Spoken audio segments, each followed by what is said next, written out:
Test 1, 2. Hey, good evening, folks. Welcome back to another music production live stream with me, Human Synthetics. I hope you're well.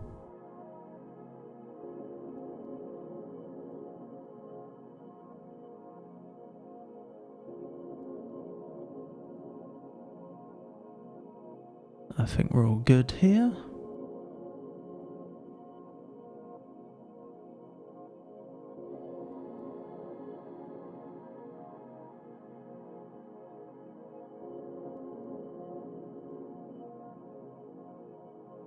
Operand. Hey, how we doing? Ned. How's it going? I saw you just this weekend. We had a lot of fun in Brighton. For more kicks and friends, IRL. Great evening, great after party, really good fun. Aaron, how we doing? Hey everyone, good to see you.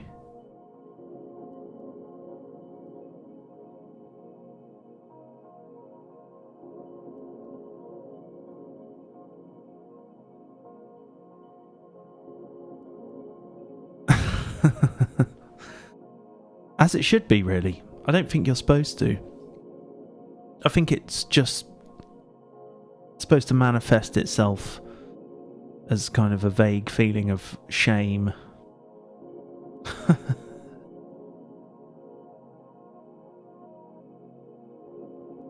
very good night, very good sets from all the artists. Great venue, pretty good turnout.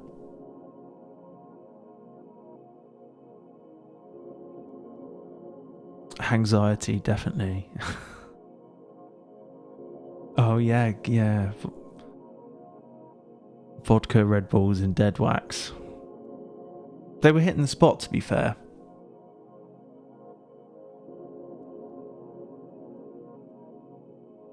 Yeah, a lot of fun that was.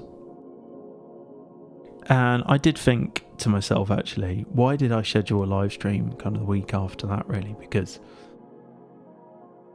2026 has been a busy year so far, really busy. Mutant Breaks, just finished up a remix as well for Californian artist Akuratide. Actually worked on that on Patreon, on a Patreon stream, and I finished that track up last week.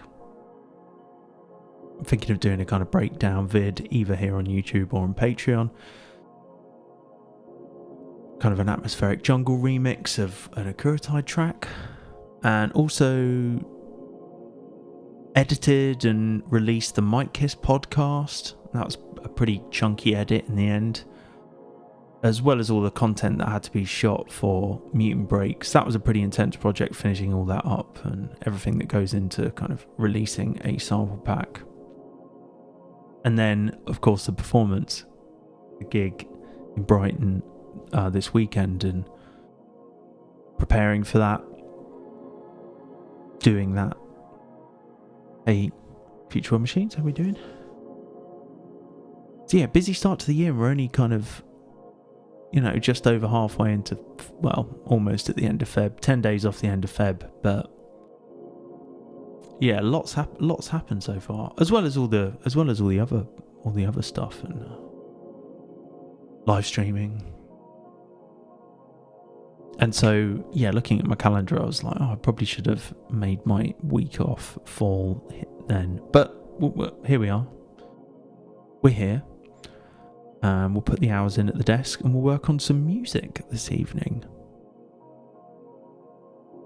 Lots of ideas in progress. Lots of things I've been working on stream over the last 6 months and stuff. And we'll probably dip back into one of those tunes and maybe try and push it forward a little bit. But before we get started, we'll just do the usual Patreon shout out all my Patreon supporters and any new patrons that are supporting me on Patreon.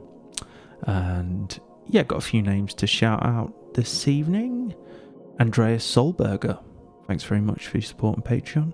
Alexander Tripp, James Anthony, Kenny Glickman, Armand, Andy Maidley, And then I think we're back to Gila Galactic, who, that was the last name, or the first name last week. So thank you to all my new Patreon supporters. If you're interested in having your name called out and getting access to my Patreon feed with all of the downloads that I share on there, lots of breaks and presets and track breakdowns and Patreon only videos, and make your own atmospheric jungle live set deep dive course, all of that stuff is on there. You can go and have a look at the shop and kind of see what's available, most of which is accessible if you're just pledged at the lowest tier, so be sure to check that out. I usually upload my live set whenever I do a performance as well, with any new sections, so I will be doing that at some point. If you watched that stream last week, then the set should be on there at some point over the next few weeks. Cool. Well, thanks to all my supporters on Patreon. If you're interested in that stuff, links are in the description or wherever you're watching this. Thank you. Okay.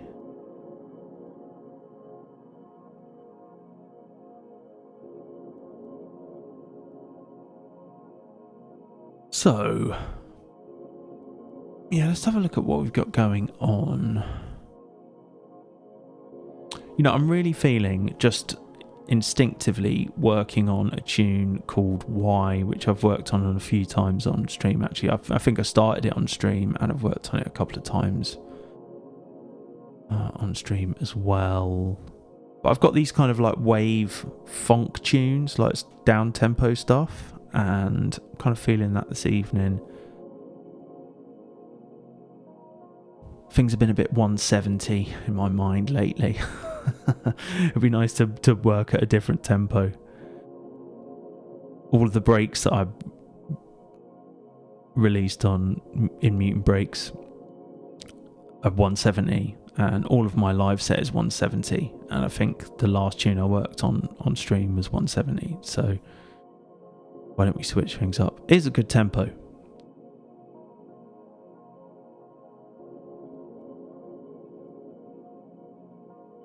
So I think something from this Discover column. I've actually started scripting a video to talk about the Trello board. And finally, I get asked about it more than anything else, I think. And I think it's time to kind of do a standalone video on it. And I think I can. I think it's permissible to do a standalone video on it. And it could be really helpful to people to kind of talk about it in more depth. So yeah. Okay, we'll just like listen through some of these. So we'll jump in with that Y one first, because that was kind of instinctively drawn to that. It just kind of came to surfaced in my mind earlier on today. And let's.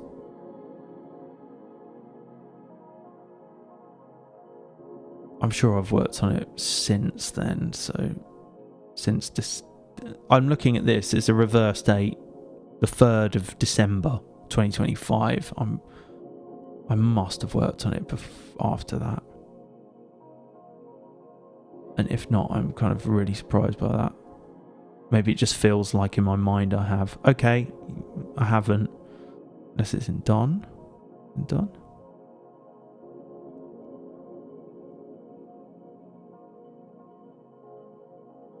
Why not, exactly. I think I'm conscious of I skit around a lot between lots of different tunes, but that kind of works for me as a way of working. And just as an example, this, as you can see here, actually, if you can see that, this remix that I've just finished for the producer Akuratide, who has his own label, Modern Conveniences, really cool, electronic stuff. I wouldn't just categorize it as drum and bass, but there is kind of D&B and jungle on there, atmospheric jungle and ambient and down tempo and stuff like that. But yeah, Kuratide approached me for a remix of one of his tunes, and I turned that round pretty quickly. So I guess my point is that you never know when these opportunities are going to come where, okay, this was a remix, it's slightly different, but like if you get a release opportunity, just to have all of these kind of like works in progress that are ready to kind of just put the finishing touches to and exhibit, if you like, release, let go.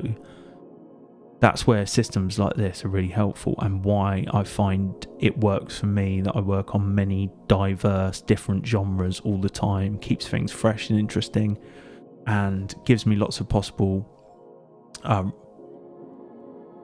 it's just like a kind of collection of potential, if you like. It's just all potential releases, potential things that could be finished at any point. And I try not to, I don't worry about stuff just hanging around kind of part finished or 75% done or whatever.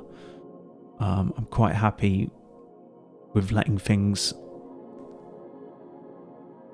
that should be released, be released at some point. But at the same time, I also try to just kind of chip away at them and push things forward that I'm kind of drawn back to from time to time.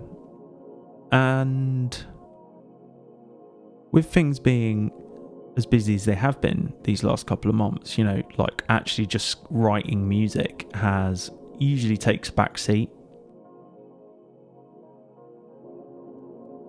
Another reason why it's good to have like a system to keep track of what you're doing for when you have quite long periods where you're not actively working on stuff. That's enough chat. Let's listen.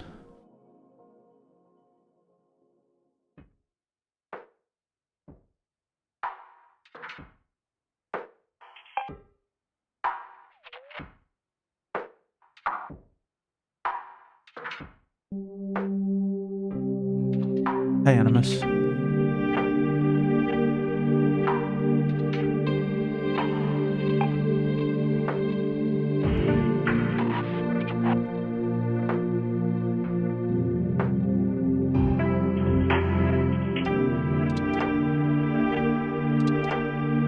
For years, I've been trying to face up to fire and shit like that, but I can't. I don't know why, man. It's like I know where I want to be and what I want to do, so I don't know.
Your brand. It's the one then, I think. For years, man, I've been trying to face up to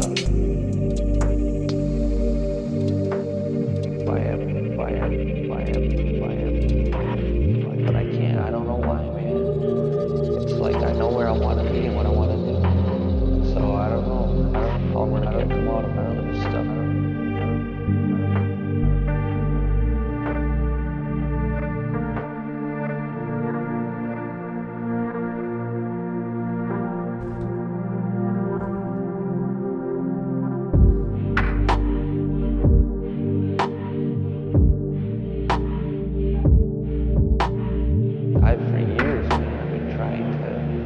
face up to who I am and shit like that, but I can't.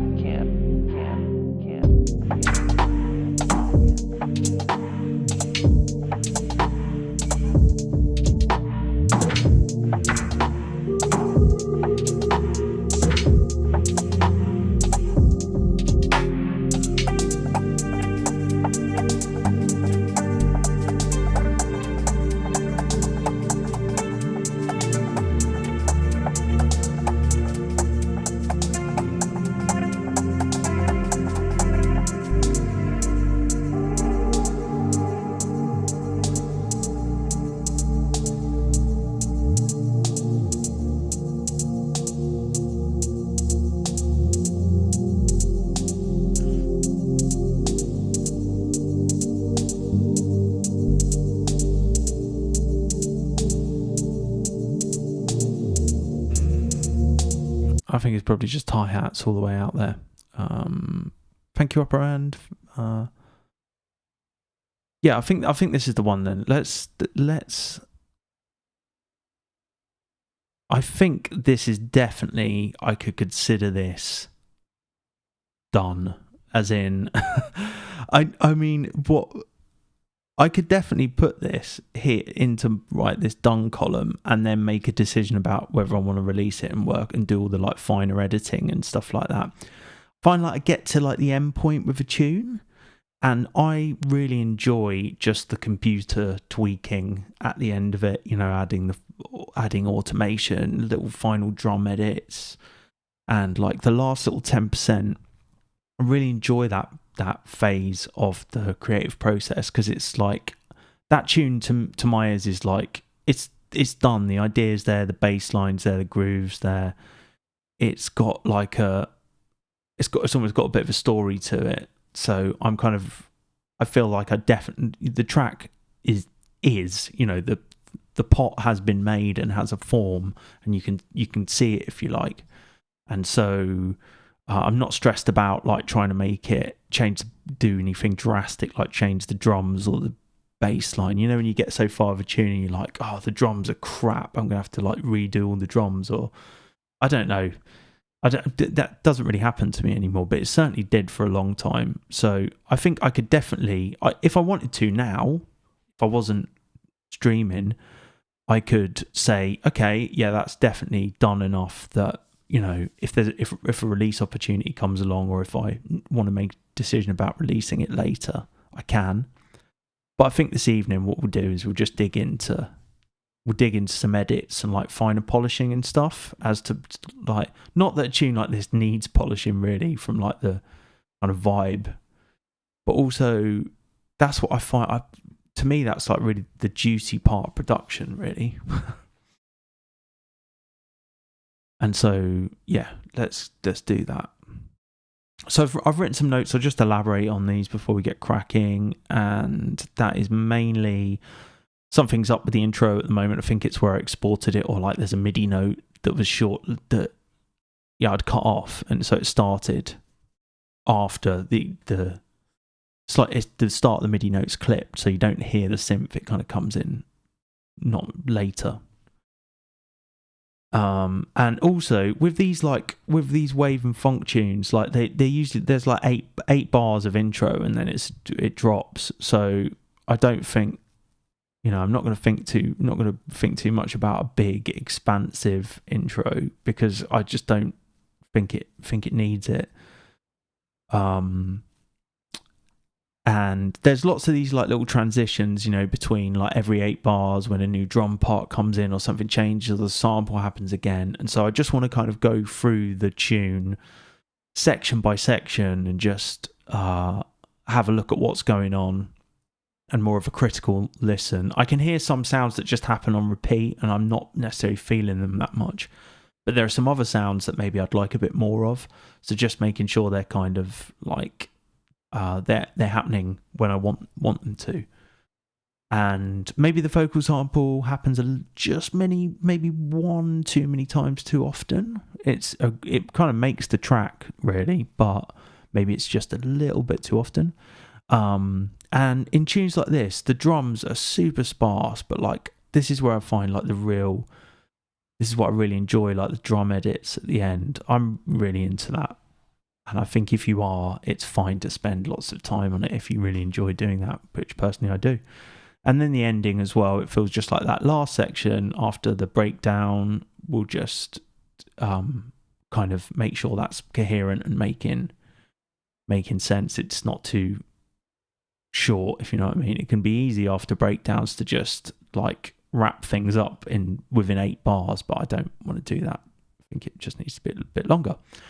So that's kind of what we're talking about, and I'm sure all of those things we could achieve. There's a lot of channels for quite a sparse tune, so we can probably tidy this up a little bit as well. So it's not bad if we can kind of. I feel like we could almost wrap this up tonight, whether or not we will, but we can give it a good go. I feel like there's some like pads and stuff that could do with a bit of automation and everything. So let's just tidy things up a little bit, because it'll make it easier to. Okay, I don't know why that's like 8 minutes of nothing.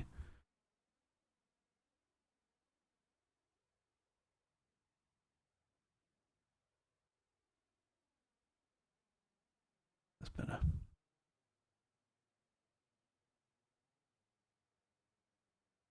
So the sample is from American Movie, Mark Borchardt, a film about making a film. It's a bit of a cult classic documentary. So what's this little sound that's going on?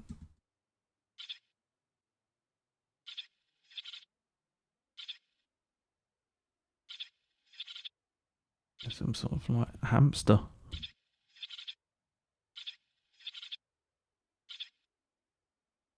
Got here.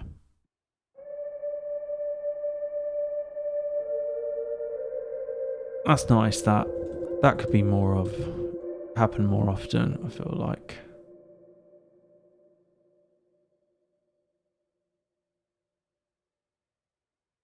Mr. Hay 1234.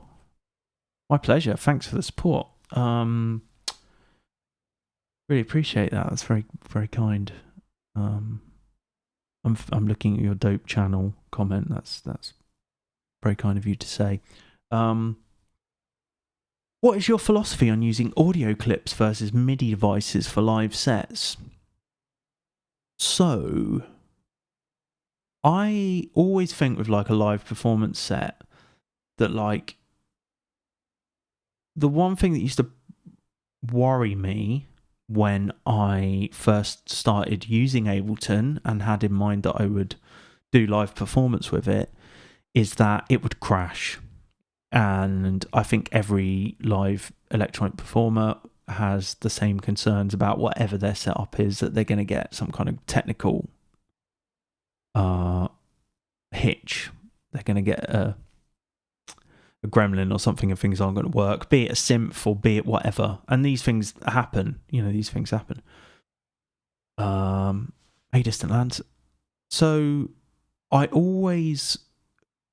that was always in my mind about the potential for things to crash. Obviously, as I've used Ableton more and more, it's pretty faultless.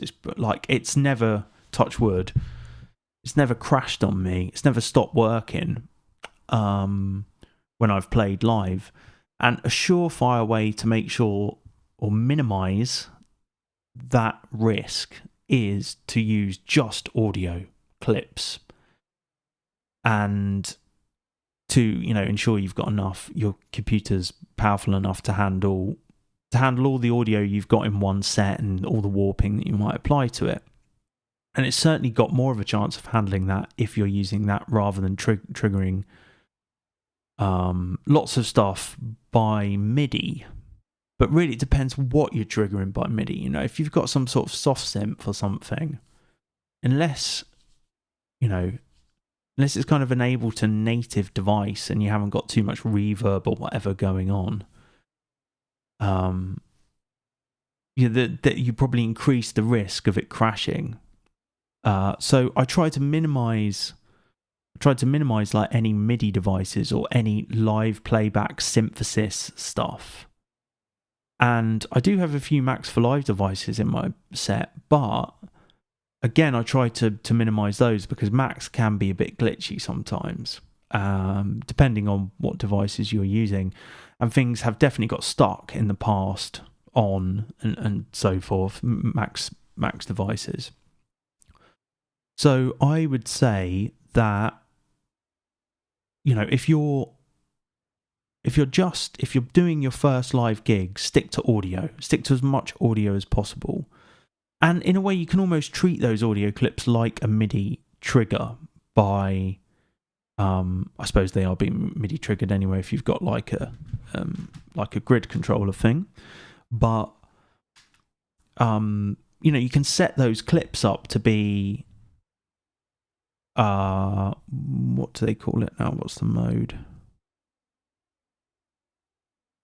The launch mode to be... Is it that?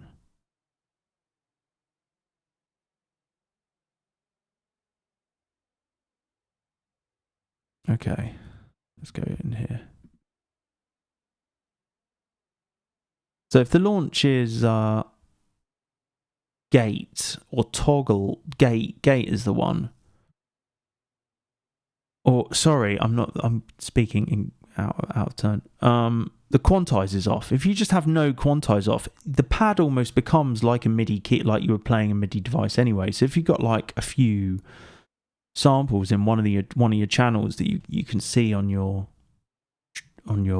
controller, then you can almost use it a bit like a MIDI playback device.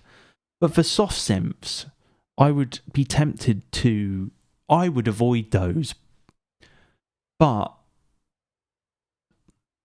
I mean, saying that, I don't know actually what it's like to use those and test those in a live environment, and I see lots of performers that definitely do use stuff like that. So I think for me, unless you want to perform live and you are doing it regularly, like the best way to get out and performing live and to get used to live performance is to start like as basic as possible. And in my mind, that is audio. That's pre-recorded audio. It's kind of a step beyond a DJ set. So, you've almost got the building blocks of lots of tracks that can work together. And that is going to be a lot more stable and reliable than if you've got various components being, like MIDI synth patch or synth patches that you're playing with MIDI keyboard or any other kind of like MIDI triggering. So I think from experience with like talking to lots of people who want to play live is that they often get, and I don't know if this is you, Mr. Hay, but they often get kind of bogged down in the details of like what they want to perform with, and they want an electron and they want this and this and this, and it's like, well, have you actually played live? And it's like, well, not yet, but I'm thinking the best way to do it. And I always think like go with the minimum viable set and build it from there and test it live, get it live as soon as you can, even if it's like a Volca beat and you're just doing a live set with a Volca beat and an echo pedal or something. You're going to learn more from just getting out there on stage with like very, very basic setup and testing out something really simple, and then you can build it from there. No, that's fine. That's the kind. I like it when people ask, it's great when people ask pertinent questions, because I think everyone on here is interested in that kind of thing too. Armature's music. I still have the audio stem of anything going to play live in case it goes wrong. Great answer, or great fallback even. Okay, Mr. Hay, I'm just looking. For melody and bass drum, I sequenced out my push-through standalone to Digitone, set global quantize to 1 bar for PC signal. Yep, me too. That's what I have on. And how does that work for you?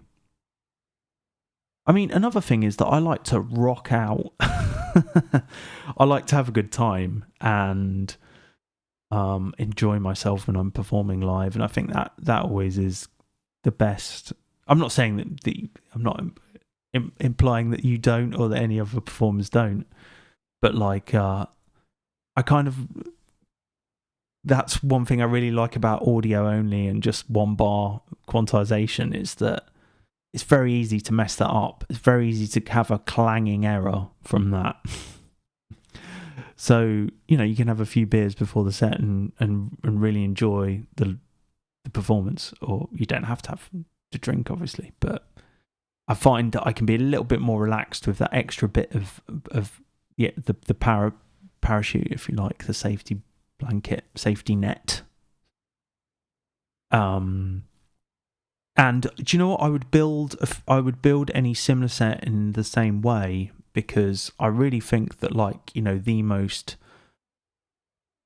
way that I like working with like modular components and just the volume knobs. I would like some more effects, I think, but then also I think, just from experience and seeing how crowds interact and enjoy that kind of thing, it's like I think they don't you know, keeping it simple, direct and clean and trying not to overwhelm with too many options makes it a better performance, or makes it easier for you to deliver a stress-free performance, and thus for the crowd to vibe with it as well.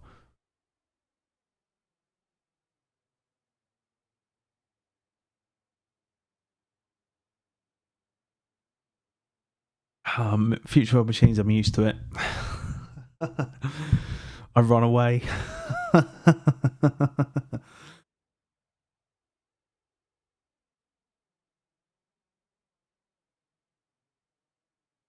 Bass drum control is ad-lib. Yeah, I think like you want lots of space for improvisation, don't you? And it really depends what you're trying to do. Like if you're trying to just perform your studio tracks in a live setting with some element of improvisation, or like ad-lib space, like you say, then I've lost my train of thought, but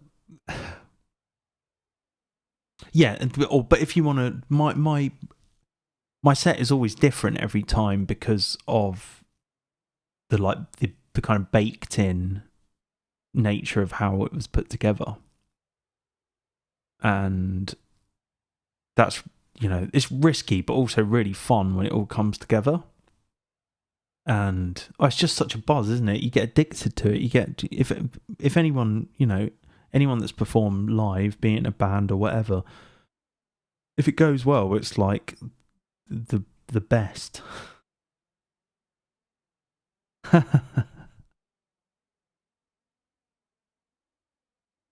Both. I run away from both. I don't. Everything's just 8 channels. One thing I have thought about is getting another APC and maybe having more things to trigger. But like sometimes I'm just a bit trigger happy anyway, and it's nice to have less options sometimes, I think, too.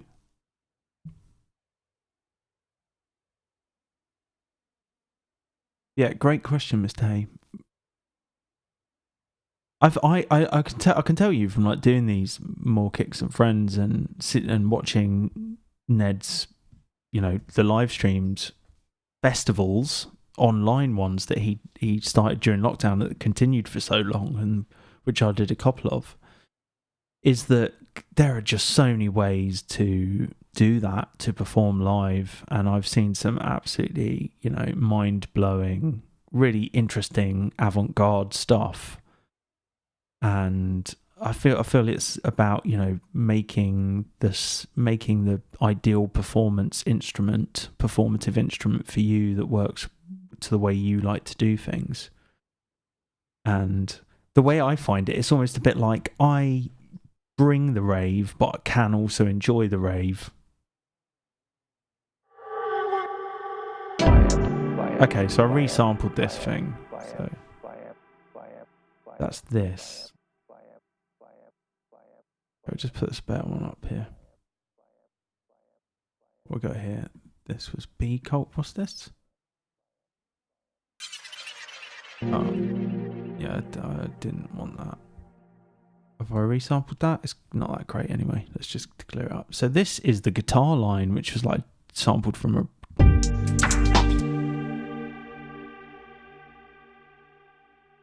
guitar... But I can't. I don't know why, man. I know where I want to be and what I want to do. So I don't know. I don't know when I get come out of this stuff. That main drums really here.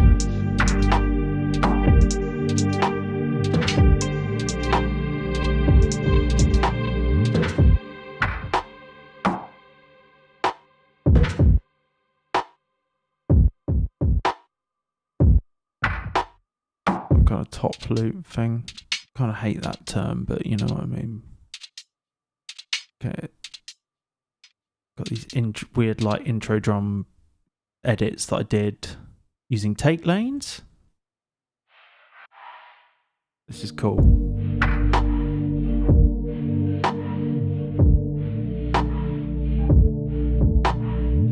For years, man, I've been trying to face up to who I am and shit like that, but I can't.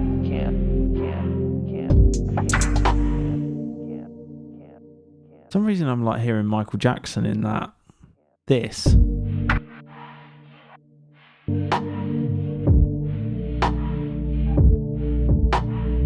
For years, man, I've been trying to face up to who I am and shit like that, but I can't. It sounds like that, doesn't it?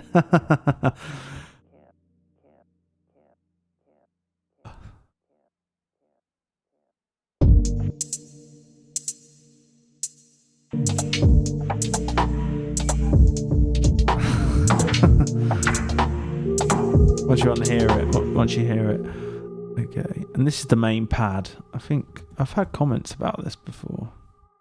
I'm saying how people like the chords.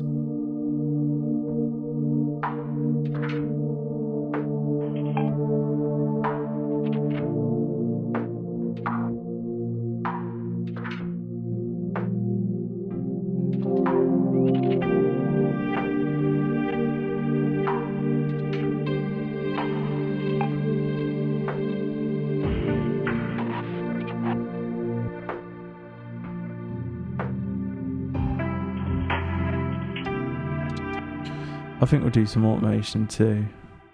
And nothing's happening with that. What's this one? That's the bass, yeah? Oh, it's... I made that. I think I had this last time.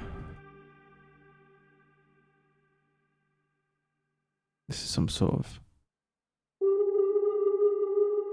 What I want to do. I mean, that's the sound I'm not necessarily sold on, to be honest.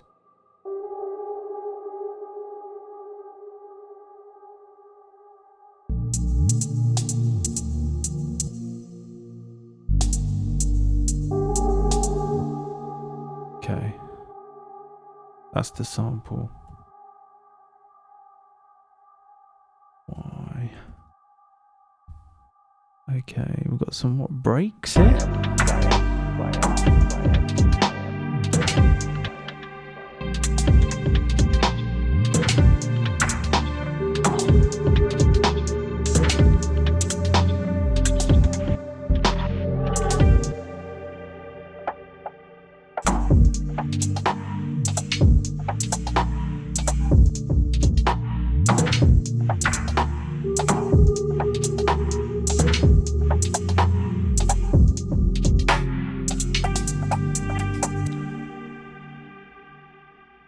That's nice. There's like some nice little drum hits. Okay, they can stay there. Lots of drums, really. It's just mainly drums. Was there anything going on with this?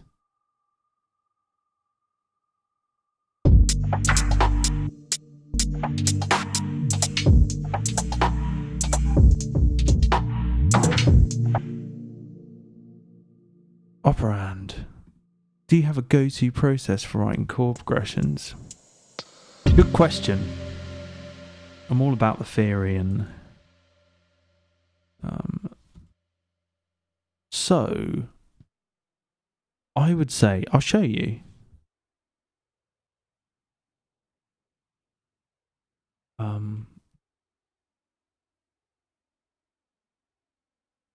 Okay, so we got the pad here, yeah? I think this would be.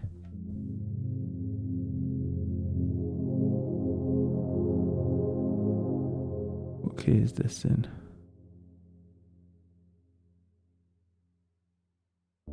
Kind of D.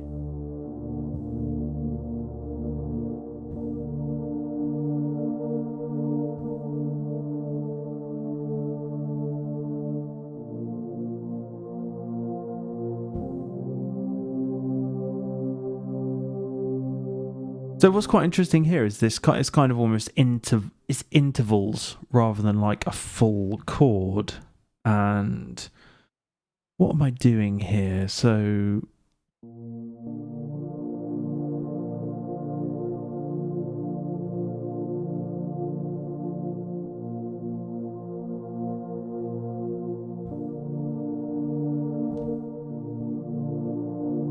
I think I'm kind of playing almost like a B flat. It's almost a B flat.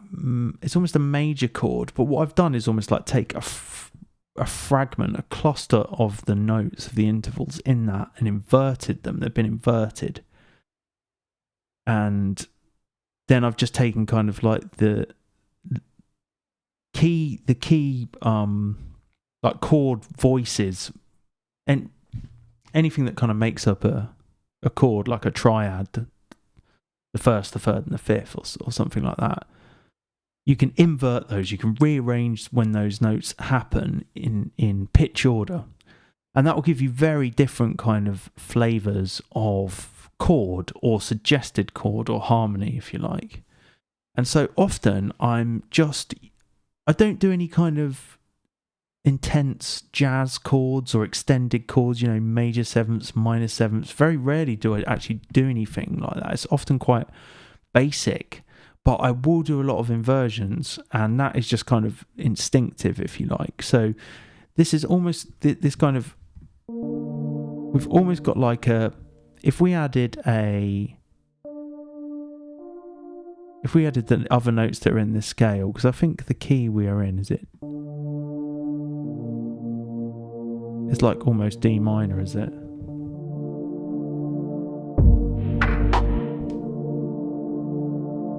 Yeah. So I'm in the relative major of D minor, which is B flat major. But I've kind of inverted that. So I've taken the D, the second interval, which is and made that the bass note, and then I've taken what was our root, which is A sharp is B flat, yeah, and I've made that the octave above, and then drop it down one.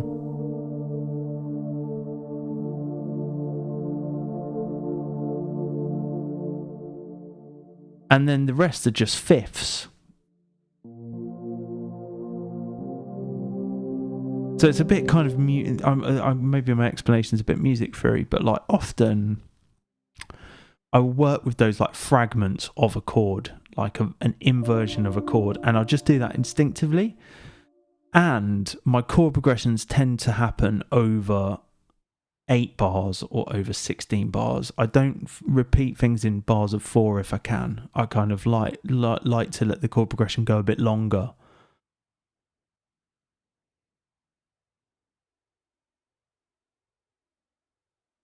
Hey, Mr. Grooves? Yeah.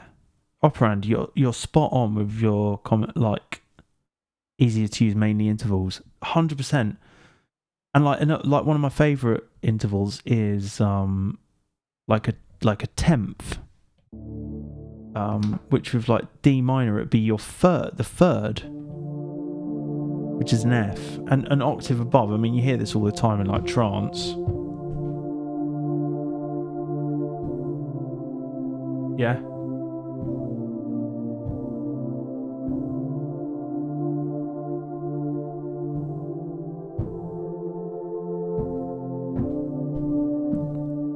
Which is just an interval, but because it's the third, major or minor third, which really suggests like the tonality or character of a chord at its most basic level. It's quite powerful, because it's higher up in octave, it's a higher register, comes with more emotional intensity. But really, before one thinks about chords, I think it's more important to understand intervals.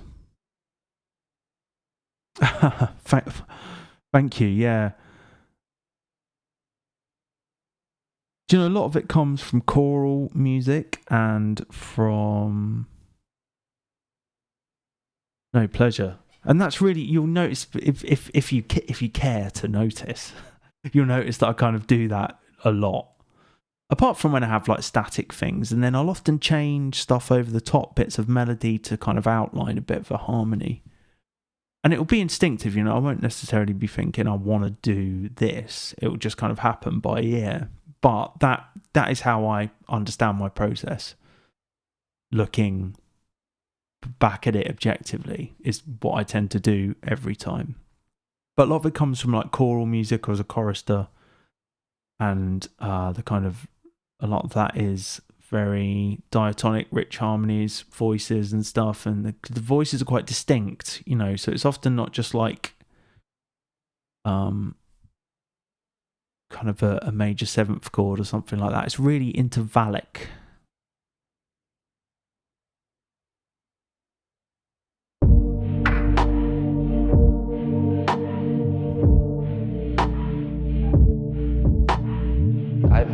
But this kind of stuff I've loved talking about, like proper music theory geek, really.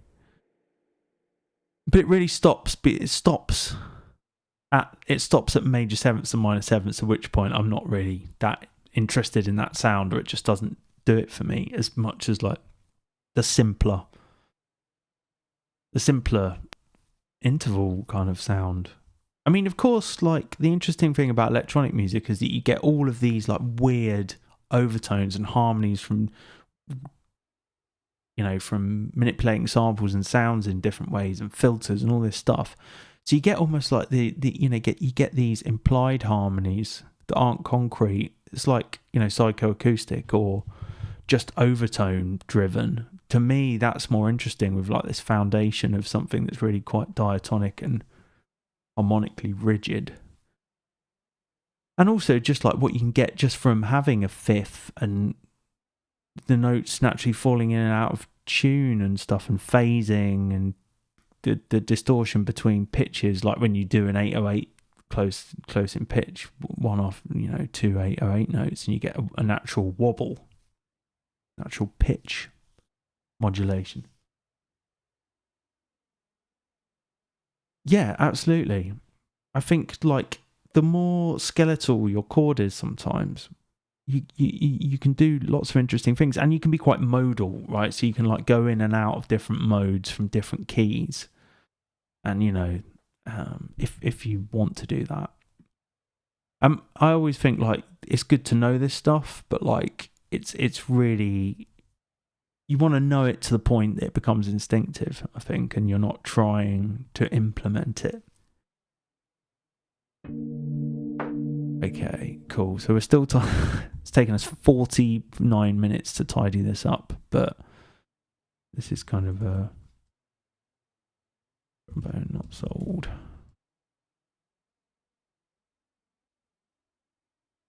Got some kind of shaker. Oh no, guys, it's fine. It's totally fine. It's like, to be honest, it's like, Have you read the video description? I'm always happy to answer questions from the chat.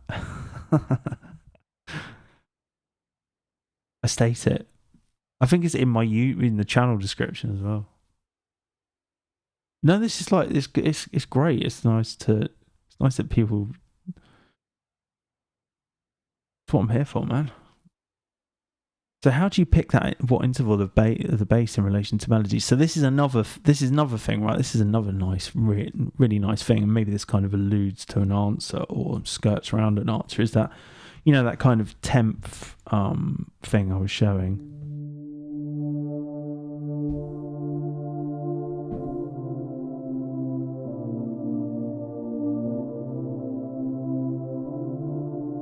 So another quite interesting thing you can do with that is like, and just make sure you can see my keyboard and maybe it can make some sense, is that, you know, this is like a D minor chord, right, that I have taken the third and I've put it up an octave.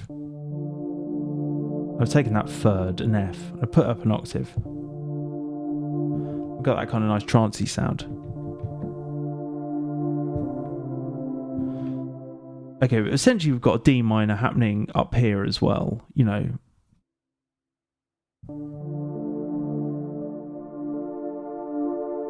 But say that we take the first inversion of the D minor chord, and I believe it is the first inversion. Actually, maybe it's the second inversion. So we're going to invert this A to be our bass note up high, okay? So now we start from the A. We're still playing a D minor chord, but it's an A in the bass. Okay, and there's our bass note there. The D is our bass note. And we can drop this down. We're doing second inversion on that C major there, and we get, and so on and so on. But you can kind of take the inversions up an octave higher, and I'm missing out what is the tonic note of this chord, which is the D. Okay, so we've just got the first inversion. It's almost like the middle's gone. Okay, I've taken out that D. Yeah. So we've got an implied second inversion D minor, an octave above, and for me, kind of like hollowing out the triad, hollowing out the root note in the triad, or the you know, the root note of the chord, hollowing out that root note and then putting that in the bass. That makes for a lovely chord voicing that I use quite often. So now to hear that.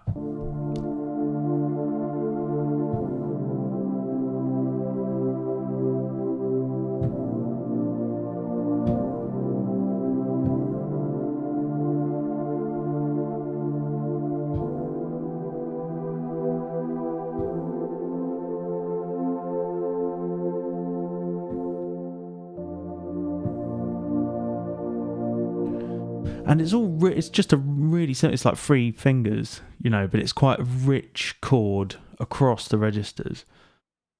So that's, you know, one way I think about it is like, I'll almost like make the chord, the pad, such that it'll give me opportunity to do kind of a bass line like that really sits well with the notes above it. Of course, another thing is that you can kind of go between notes.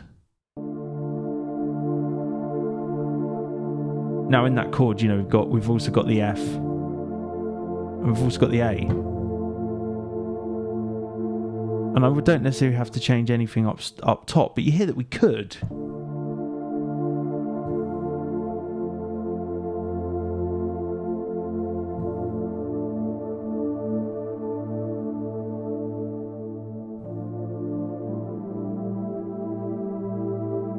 And that's often when you just get like inattention between using a bass note that doesn't necessarily fit with the triad that you've got above it, or the chord you've got above it. But yeah, that's certainly, to me they just kind of like suggest themselves by ear, really. It's like the strongest. I think there's a real like there's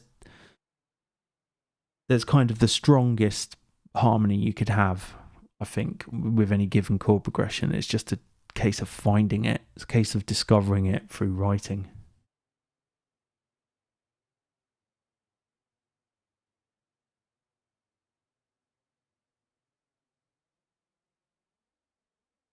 And sometimes like the bass line will come first and then the chords will just like fall over the top of it. But often I'll just write like lots of chords, and it'll just be a particular, like the interval move here.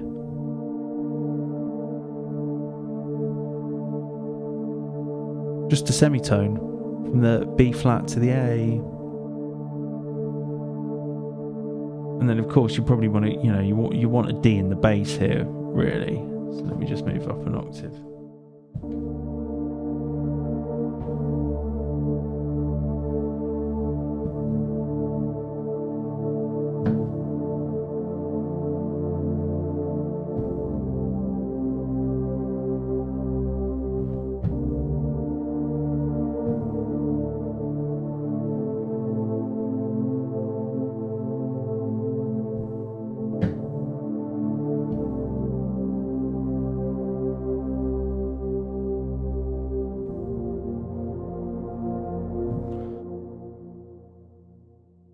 yeah, hopefully that answers your question, Mr. Hay.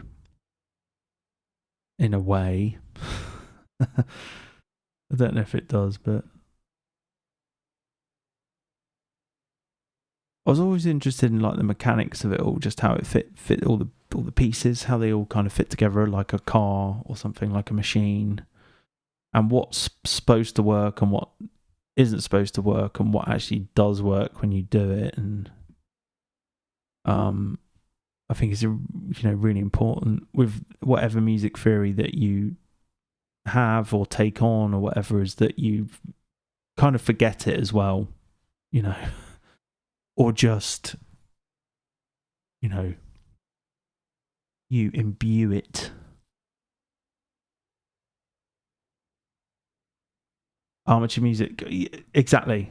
It is, isn't it? Dum dum. Dum dum.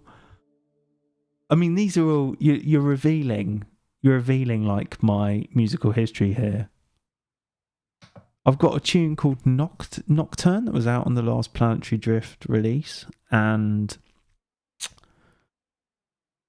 Jonathan from Oblivion Sound Labs, he's like a preset sound set maker for Oblivion Sound Labs. It's his sound set kind of store, and he heard that tune and was like, I think I'd used some of his presets in it actually, but he immediately picked up the Angelo Badalamenti. That's the composer, isn't it? Twin Peaks.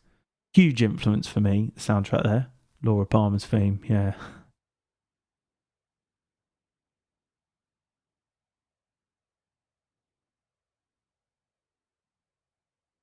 I mean, it is, isn't it? It's like the kind of Lynchian...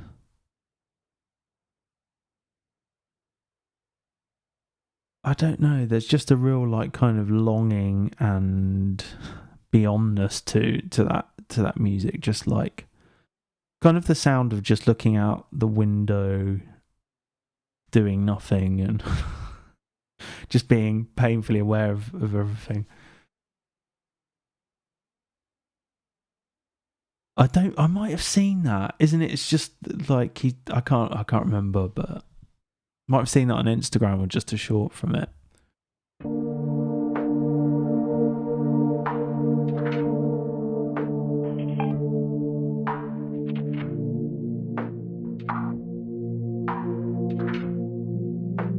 So I think you almost just want to start from here.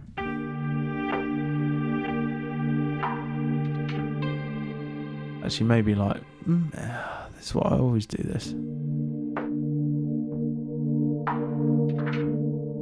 We just need to make sure that like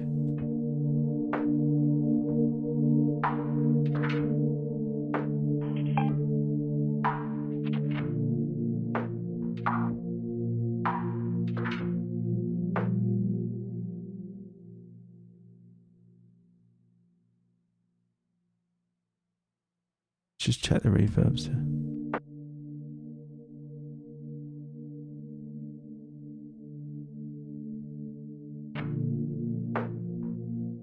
I will do a bit of mixing as we go here, people.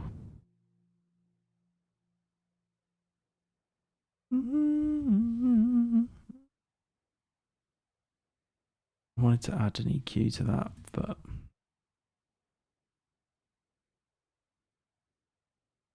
it's really annoying, Ableton, that you can't resize that. Yeah. That's it.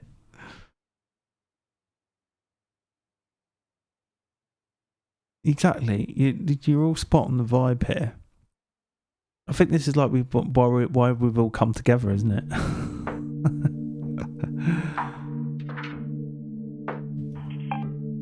Basically trying to make Twin Peaks and bass or whatever.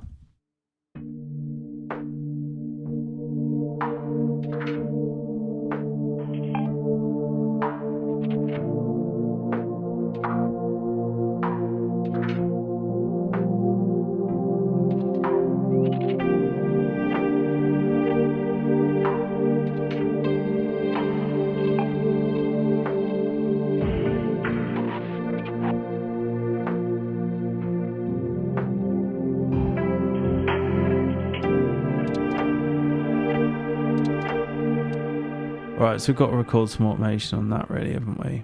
I tell you what I do want to do. I'm just going to pull in the Docker. I'll just do that before the sidechain.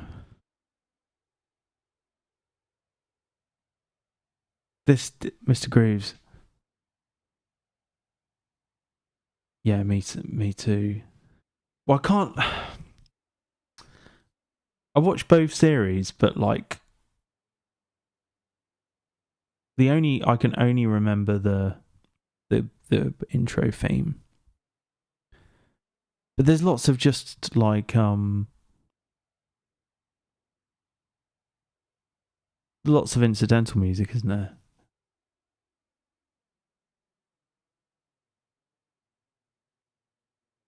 We should sample some Twin Peaks, really.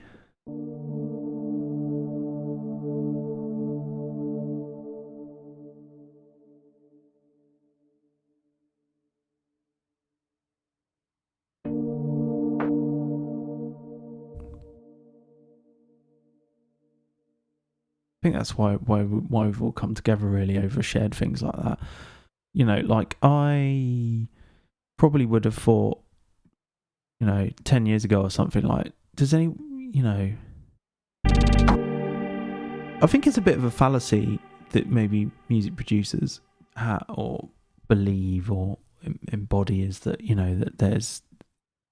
that there are people out there who like the same music and the same inspirations combined, however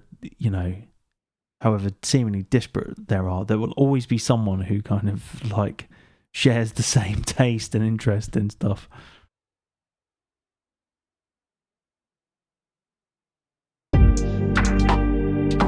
So I'm just going to be doing some boring stuff like side chaining.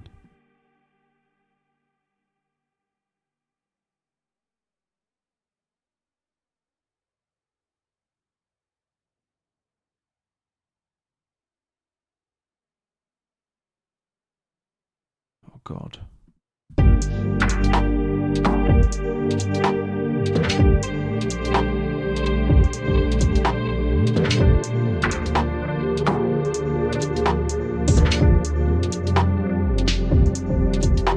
Okay, what's doing the kick then? Is it this? Okay, nice.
Yeah, me too. Here all day for that.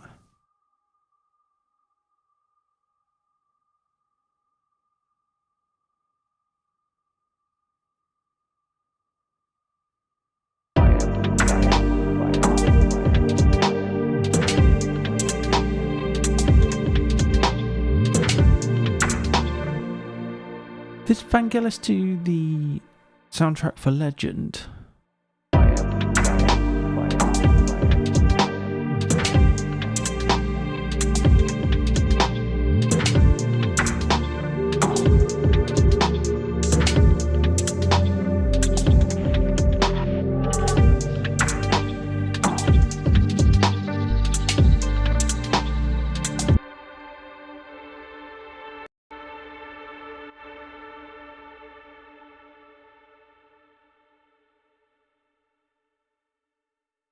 Oh, Blade Runner, yeah, absolutely. Seminally inspiring for me.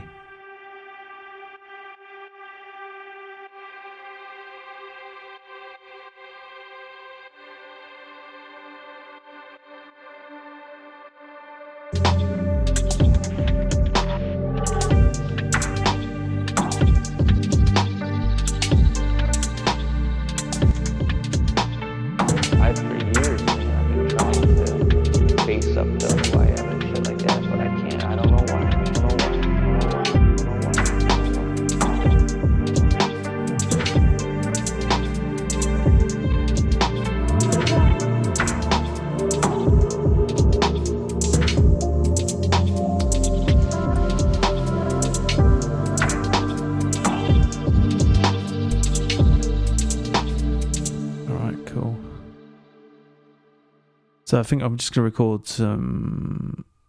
Let's just make some decisions on... I don't want to change like the layout of anything other than the outro, really.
Same here. That and Alien. Blade Runner and Alien.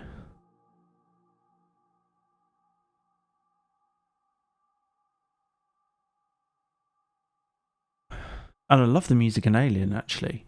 And that is very kind of contemporary. Very classic, contemporary, classical.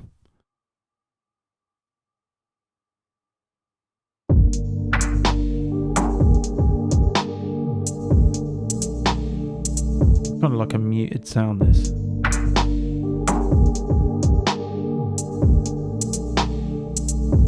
Kind of weird. We'll keep it in. We'll get rid of this other one that's happening too many times. We can just put that in spare.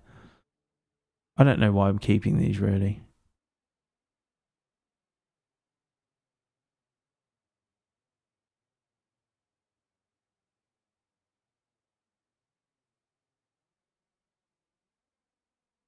Recent Alien iterations or Blade Runner 2049? Thought that was decent.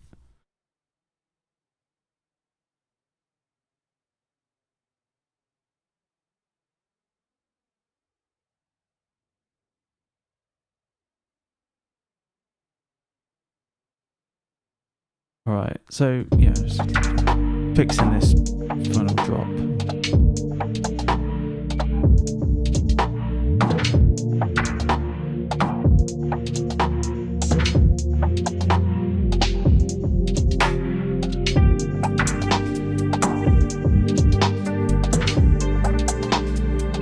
Kind of almost drop that pad out there.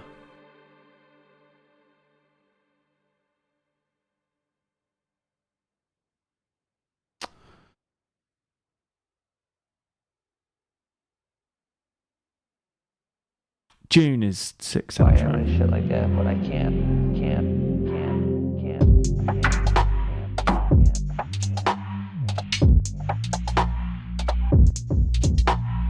we should do some like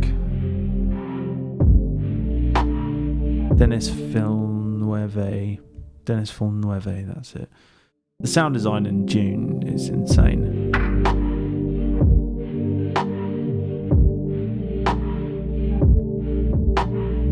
For years, face up to who I am and shit like that, but I can't. Mr. Grooves, I'm just making a note of it.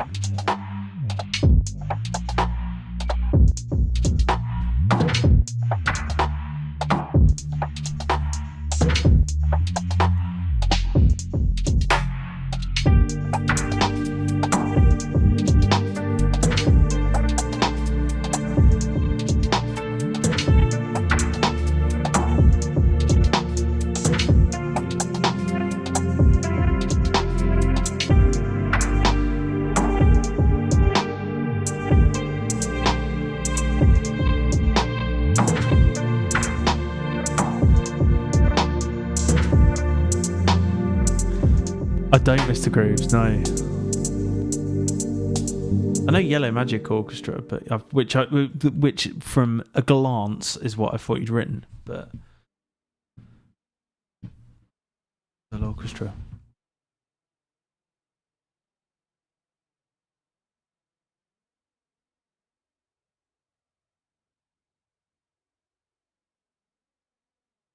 I've been listening to a lot of electro and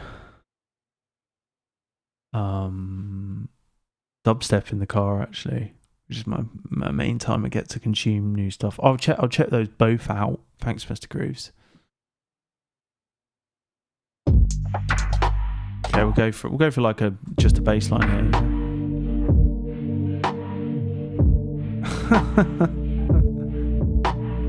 I've for years. Yeah, it's got to be this, isn't it? Face up to who I am and shit like that, but I can't.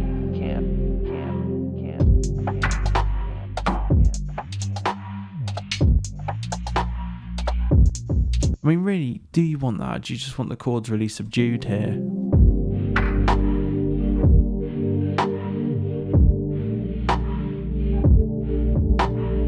I've for years, man, I've been trying to face up to who I am and shit like that, but I can't.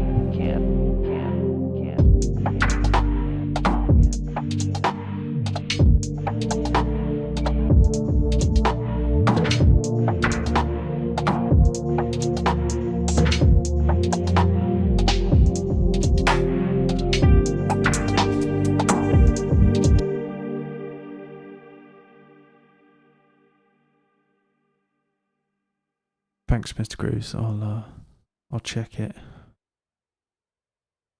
Okay, I want the cutoff open on. Why don't?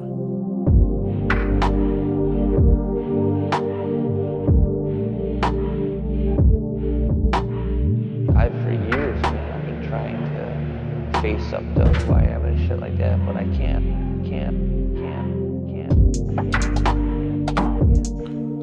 Could we sidechain this? Maybe to the kick. Maybe.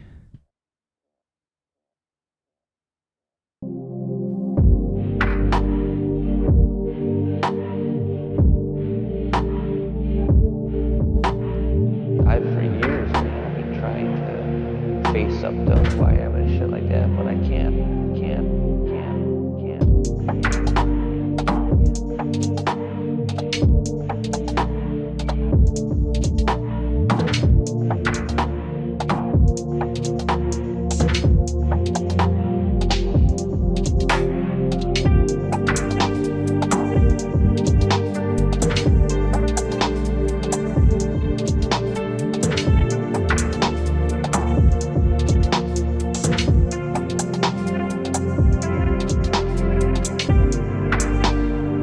Pretty cool. Kind of want it a bit woolly, don't you, this pad?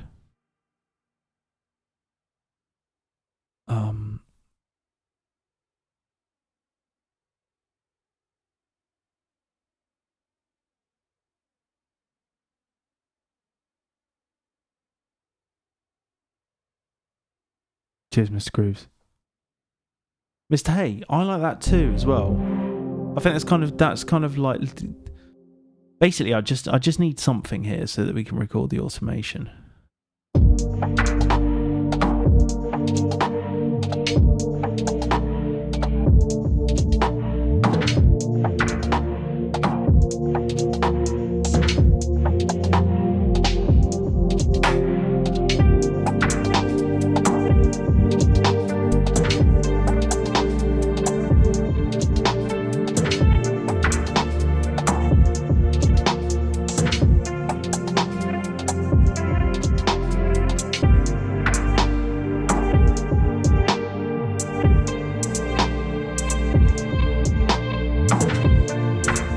Tell you what we could do, right? We could try and add some additional notes over the top, couldn't we?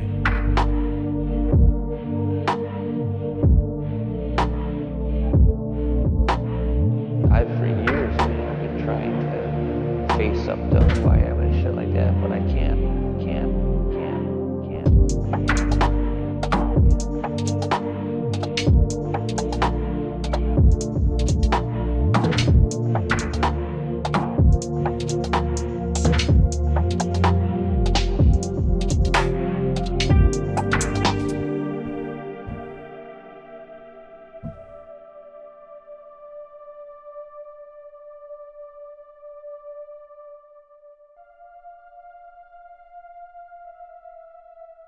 Nice, okay.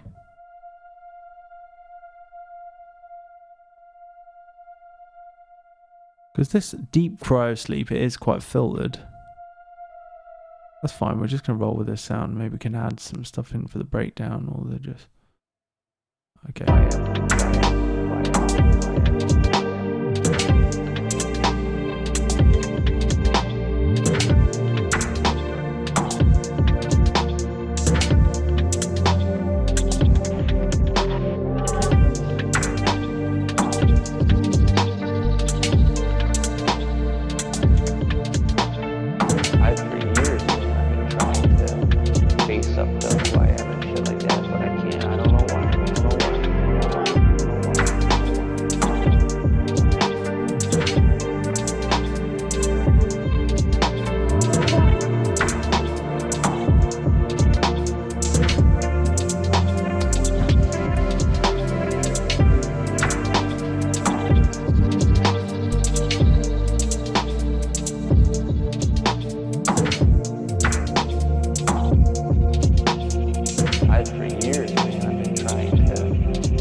Let's put the velocity down on these, that's fine.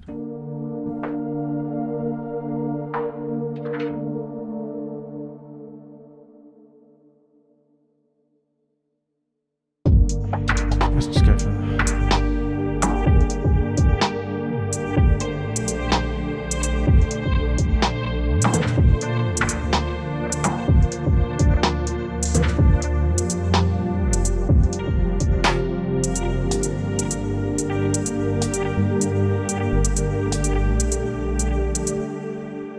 BGM flavour there.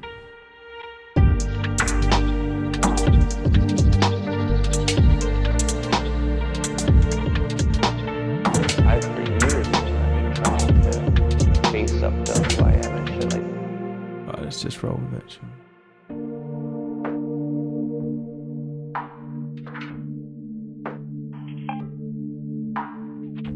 Oh, there. Just record this automation.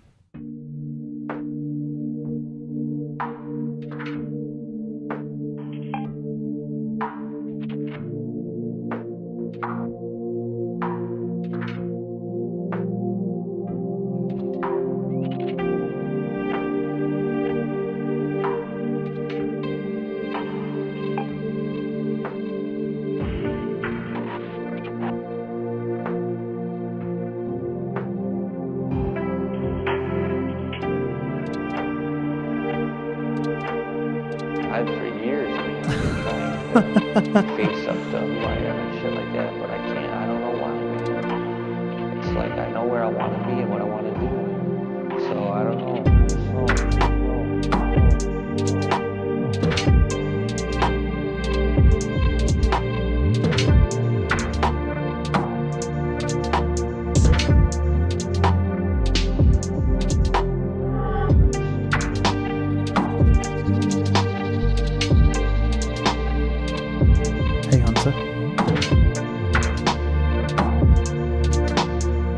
For years, man, I've been trying to face up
big fan as well.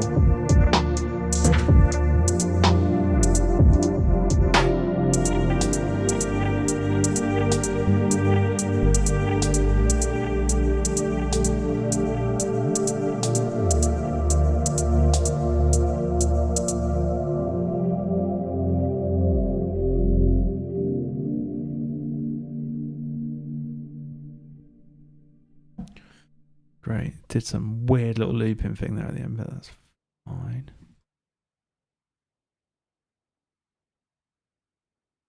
That was nice. I like these kind of additional notes I've added.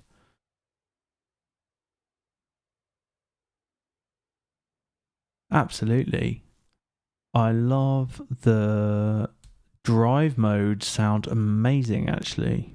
Like way better than they did before. So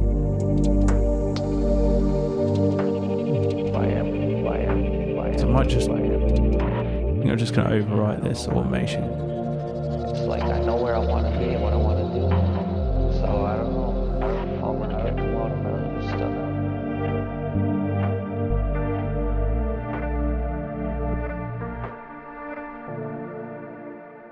Okay, where are you now? Here it is.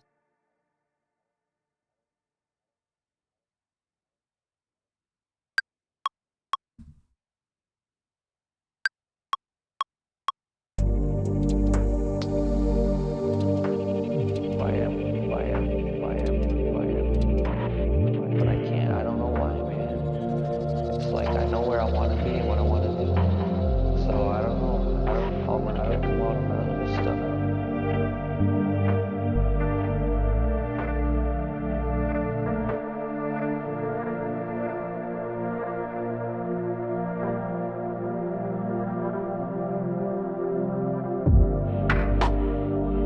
Nice.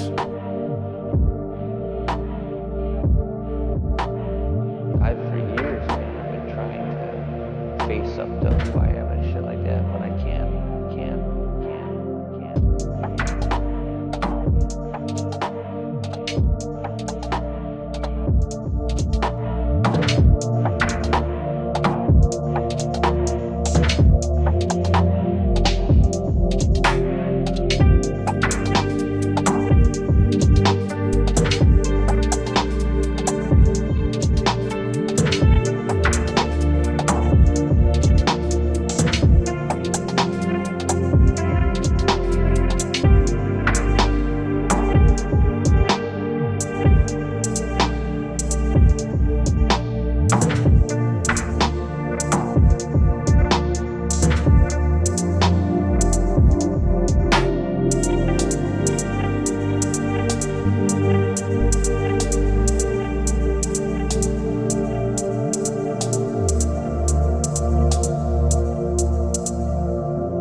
Great, okay.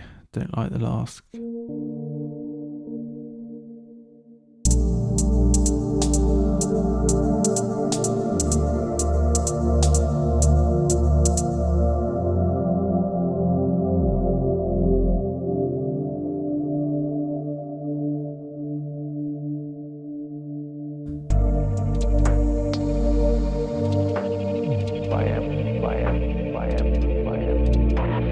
But I can't, I don't know why, man. It's like I know where I want to be and what I want to do. So I don't know how I'm going to get a lot of other stuff.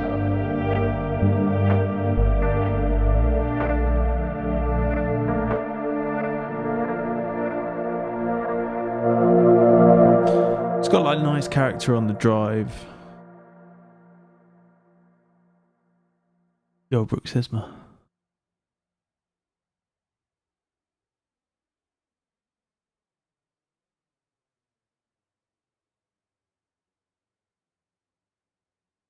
Erosion looks cool, what they've got coming to that.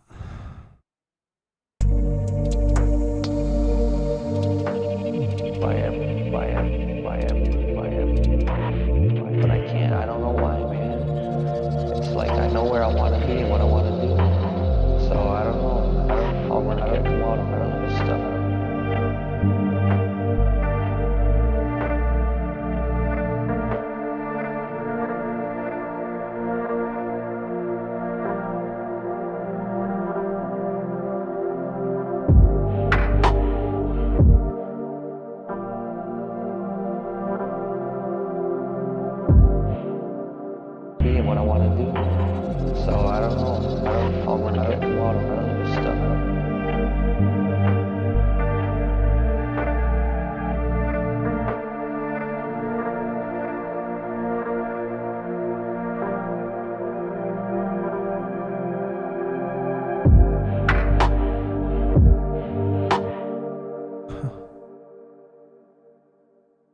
nice.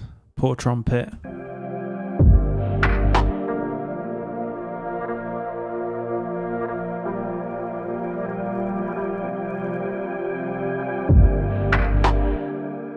You don't even want that, do you?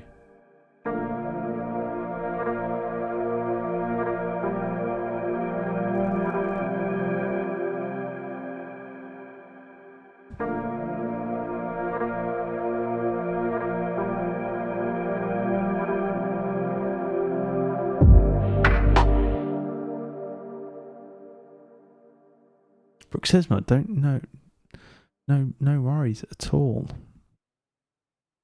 I don't know if you replied actually to my last message, but like I might have missed your response, but no, totally fine.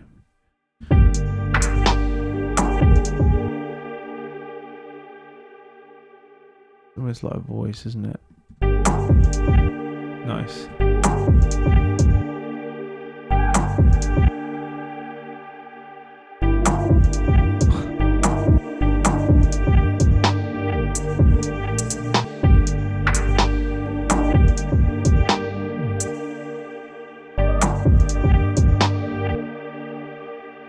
Could be cool.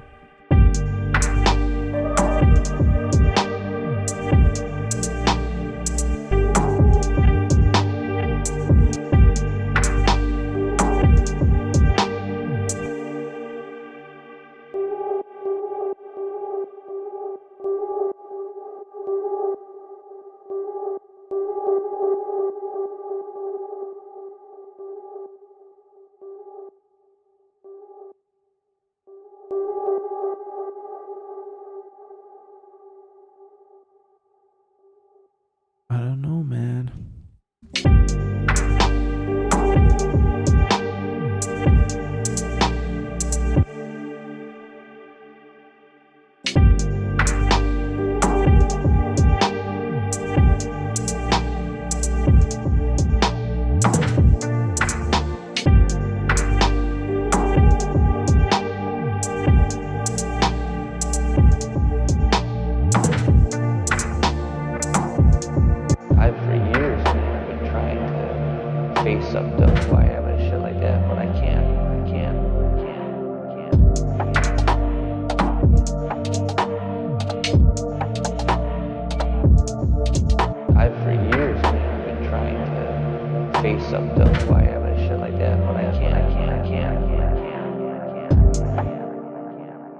Before.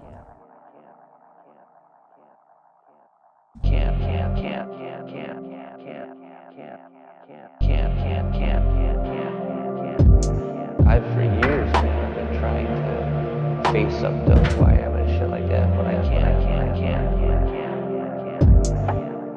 Who I am and shit like that, but I can't.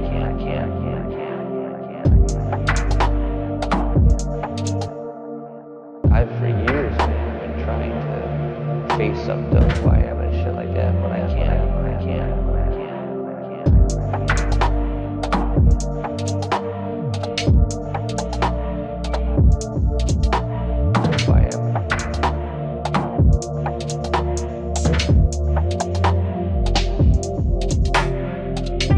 That's nice there.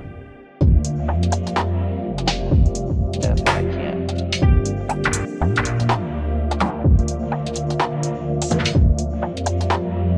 Shit like that, but I can't. Shit like that, but I can't. Shit like that, but I can't. Shit like that, but I can't. Shit like that, but I can't. Shit like that, but I can't.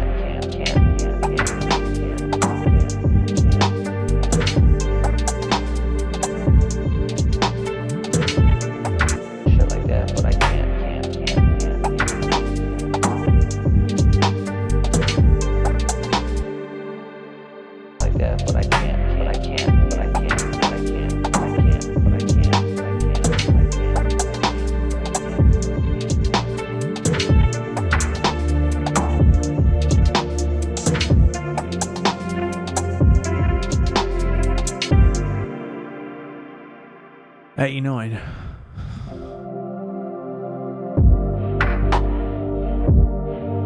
what you're thinking. Cut it out completely at 89. The trumpet. I get what you mean now, you know.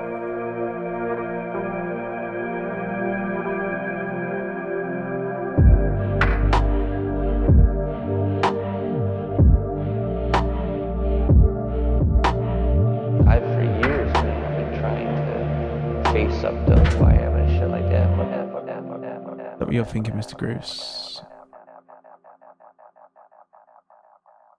Okay, do you know what I'm going to do? I'm going to resample it because it's going into sends. Sounds almost like a cymbal.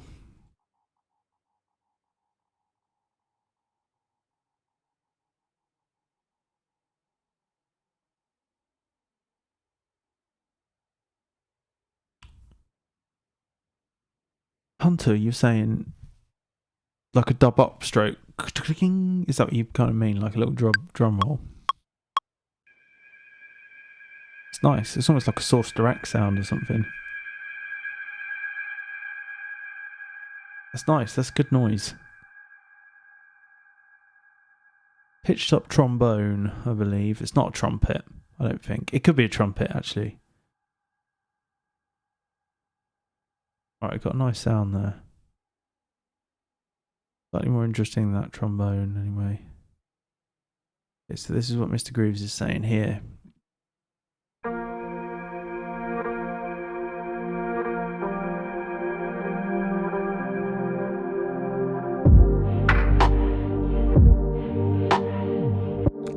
Like that. A lot of all this stuff.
Does. I like it, Mr. Grooves.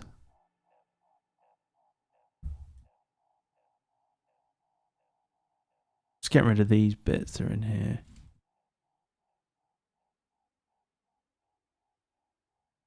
And we can use that. I'm going to use that in other bits too, because it's a nice sound, isn't it?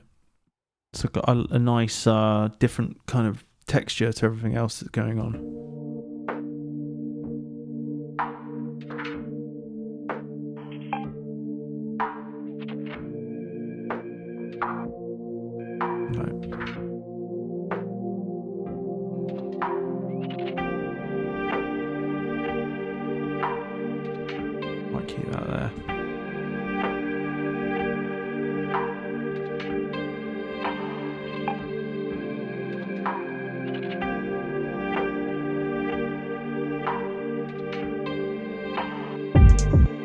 Is that right? Is that still happening? That?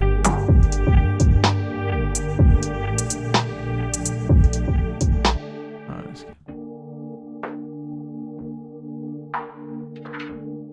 That's pretty cool, that. Yeah, there.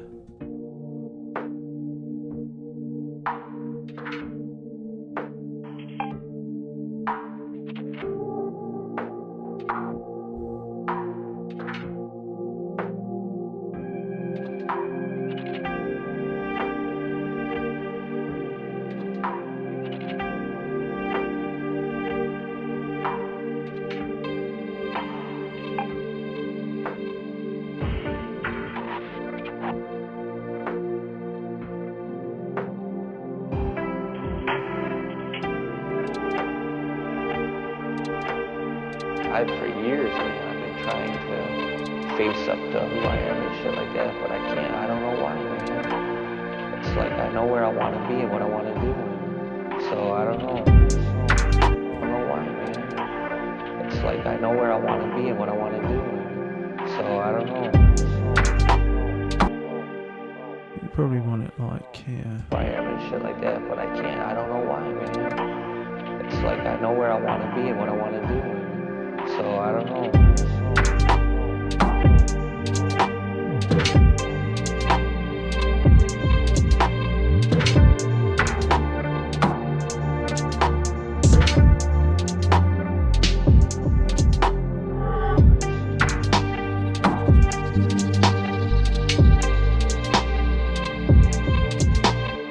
So it's really just this section.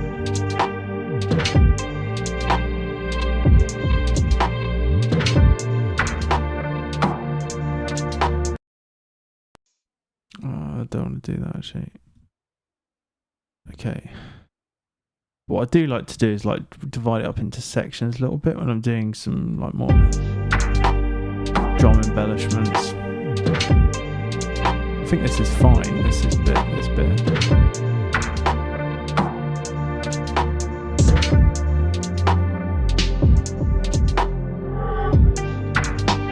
What's that weird? There's like another sound which I'm not into, is it here?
I usually call them weird titles like that.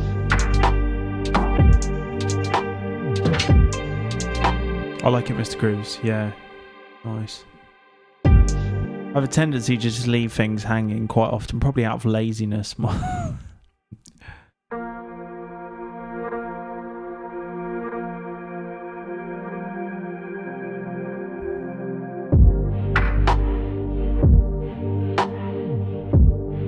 Well, you could probably add like a little dot there or something. I've for years, man. What do you think?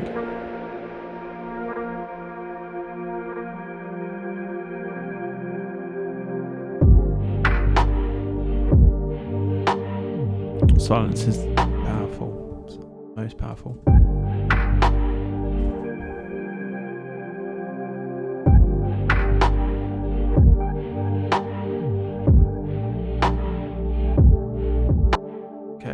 Just this,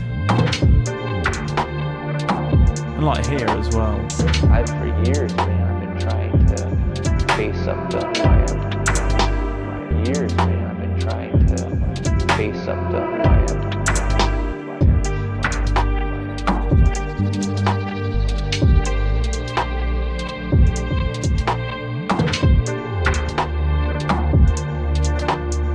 I've for years, man, I've been trying to face up to who I am.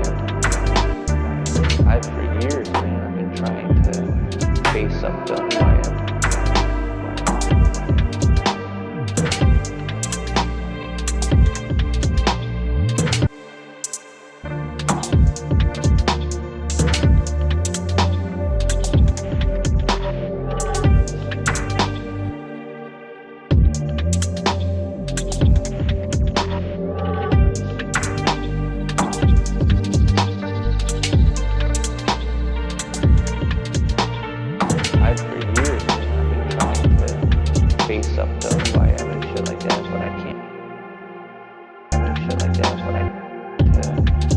face up to who I am and shit like that, but I can't. I don't know why, man.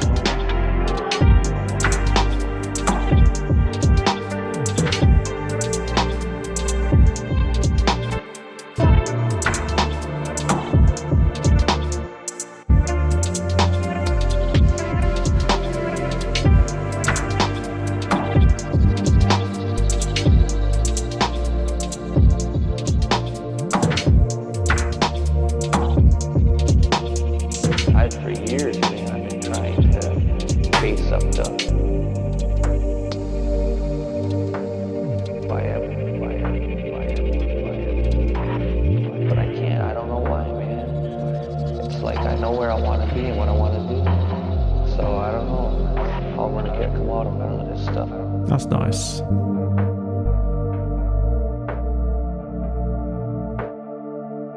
Okay, that bass in here, isn't it? The bass as well is like doing.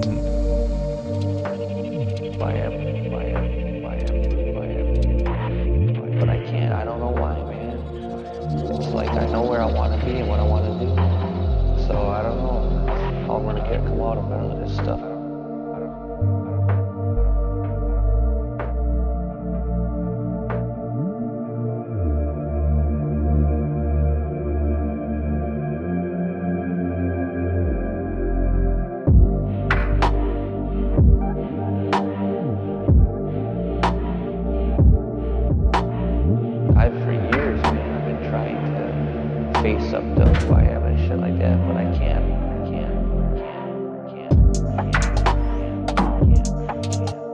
So what's going on here?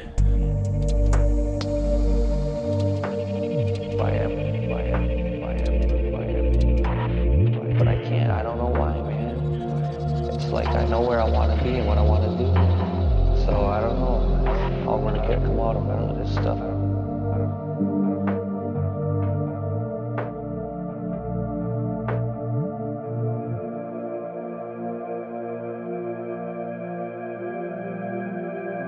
Here we go.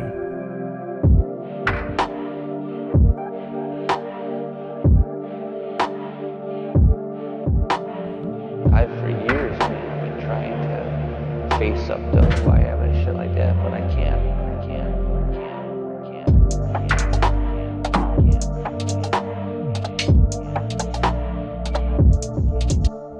Fade out that bass.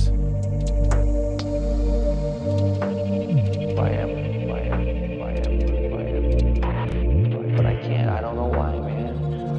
It's like I know where I want to be and what I want to do. So I don't know how I'm gonna come out of it.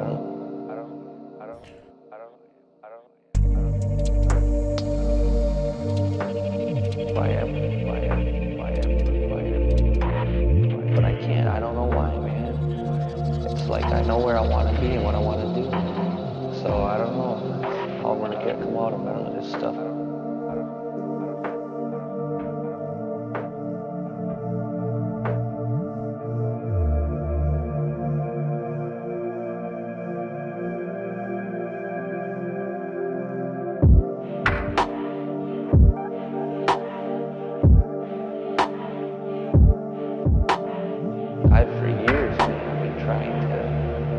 Quite nice the way it comes back in there. Yeah, but I can't.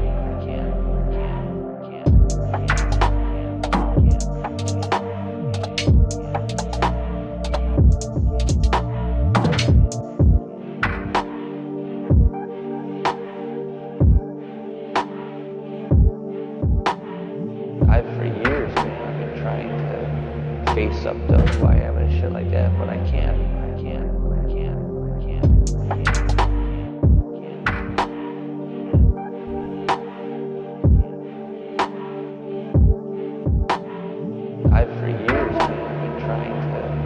Face up to who I am and shit like that, but I can't. What's that? That's funny. What was doing?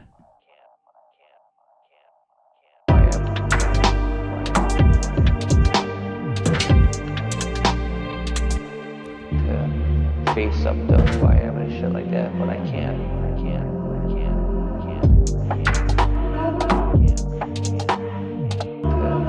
Face up to who I am and shit like that, but I can't.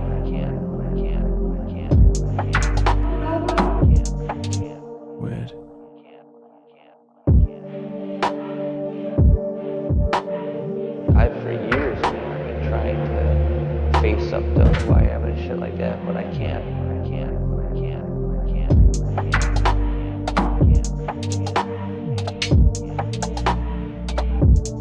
I had a little thing here, didn't I?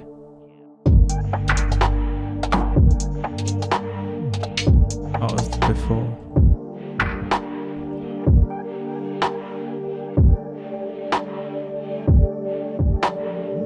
For years, man, I've been trying to face up to why I haven't. I don't know what you're talking about. It is like, it's just repeating. Just the same 16 bars. What are you saying here?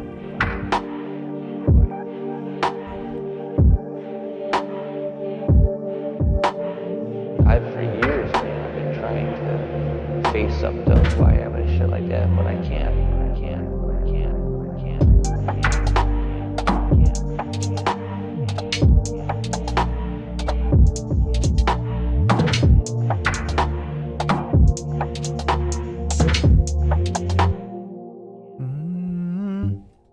That's what you're thinking, yeah?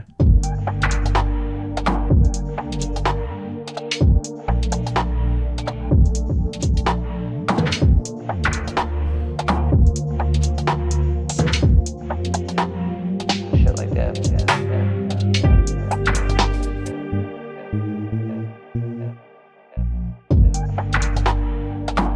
Or the equivalent. Okay, so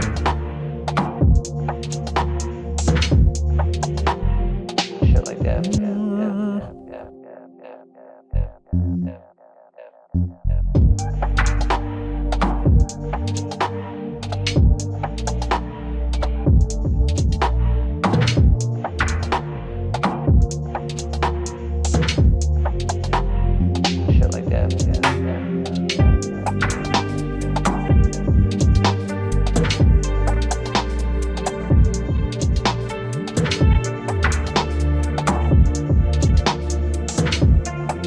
oh, I missed it there. I was like too busy programming erosion.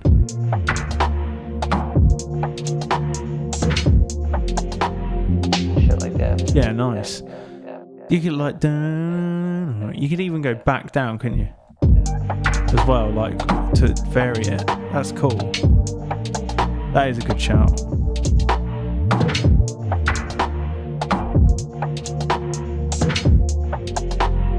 Shit like that. Yeah, that works really well. That's good. That's a good one.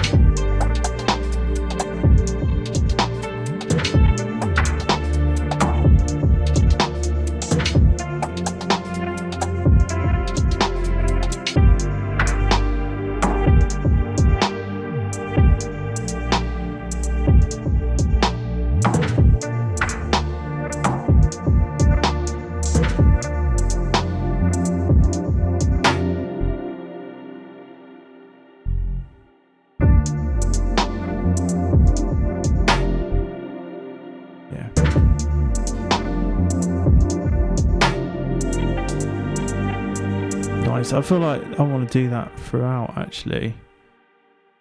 Don't you think like we should do it? What's happening here? I mean, really, it's just like all various sections. That's when the shaker comes in. The power of the shaker. Yeah, man, me too. I mean, you just like... It's like, you know, the Bad Habits tune.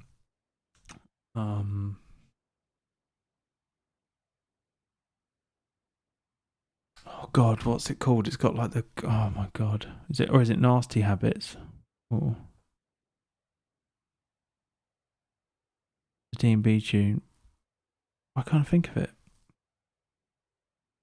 But the bass line changes like one note at one point. It's just like so powerful for a similar reason. But I feel like we should put it here, you know.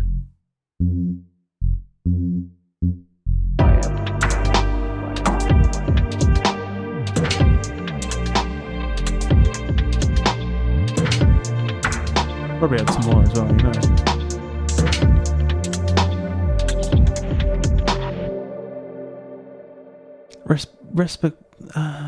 Respectanize, thank you so much. Well, thanks for sticking your head above the parapet. Really appreciate the comment. Pick up, that's good, because I've been making stuff like this for a while on stream, and sometimes it's difficult to know, like, if people,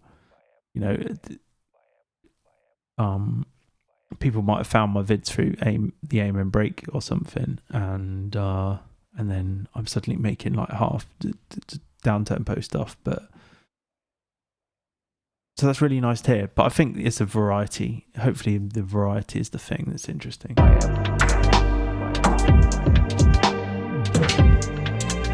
Yeah, man. So true, Mr. Grooves. Do you remember it had the like weird... It had the little guitar, Japanese guitar jazz sample.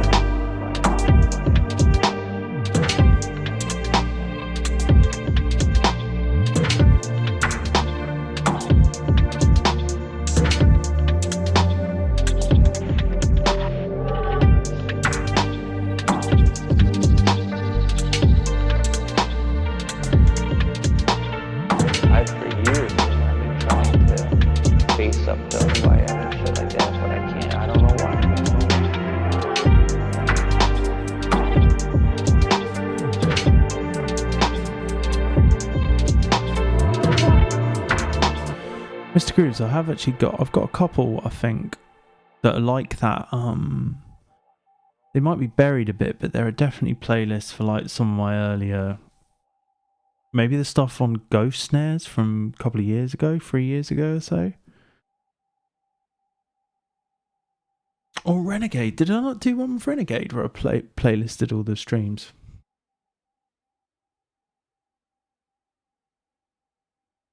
The interesting thing is that often it's like they happen, and I haven't titled them in the stream, the video description or whatever. So when I come to search for it, it might not pop up, and I might miss the first stream and didn't it. But I did. This was like where we did like 7 in one go, wasn't it?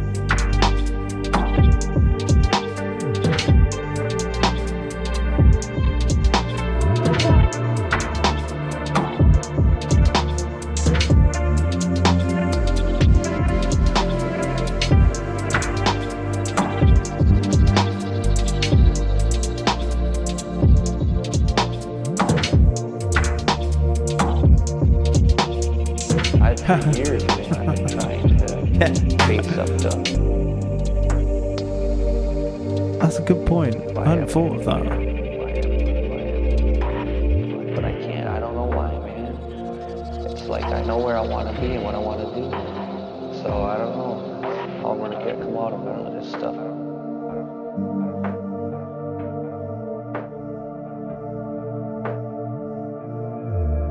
I don't think I want that really.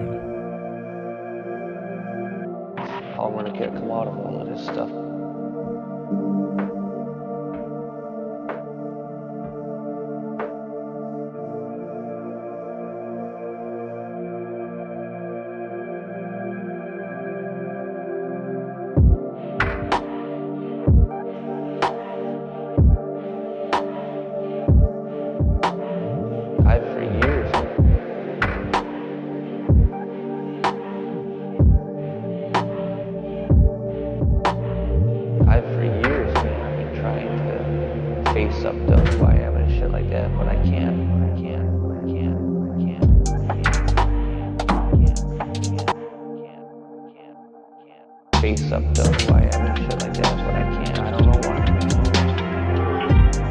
Do some of that bass line switch. That's why I haven't shit like that, but I can't. I don't know why.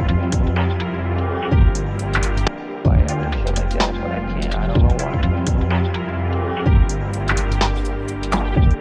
Got some nice little drum effects here. I don't know why. Why I haven't shit like that, but I can't. I don't know why.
kind of want like a bit more. I know what I want to do here.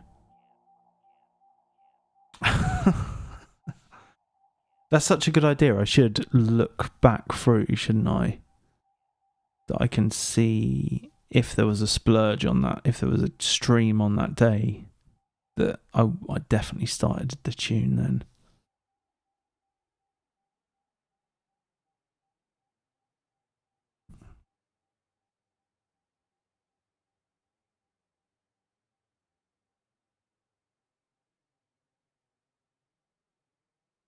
Why is it at the bottom? Strange. Okay. This is cool. This is really cool as well. I don't know if Hunter's on. Hey Ian, how are we doing?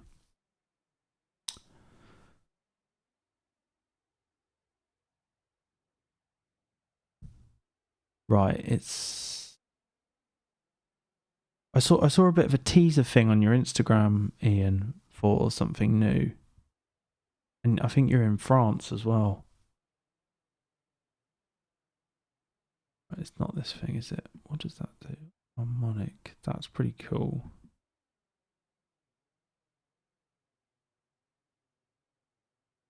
I'm still getting used to this.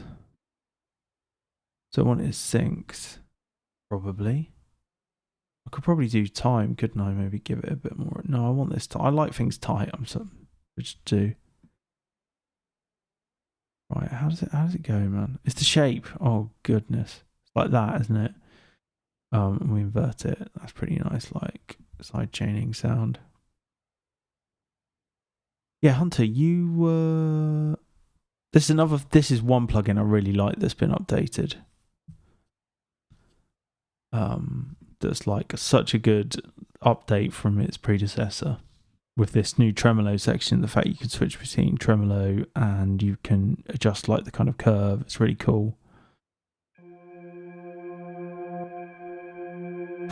yeah, just because you were saying how good autofill was, it's almost like, you know, better than some standalone plugins. And Hunter, no, Ian Jojo, I believe, is from IJO Audio in the chat just above you. I saw on his Instagram about something new, a new Max for Live device coming.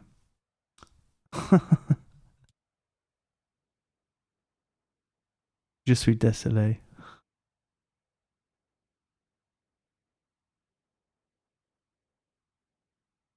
Yeah, please do. That sounds awesome. I've got more stuff to do with your bits in for sure. And I do like to think I do manage to get to nearly everything eventually. So I wanted it here.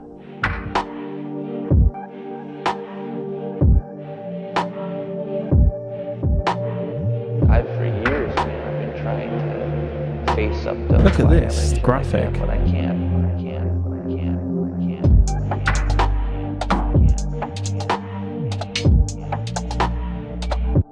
Re-rate mode linear.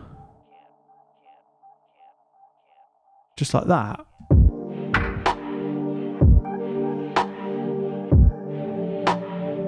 I really like the graphic. The graphic is making it sound better to me.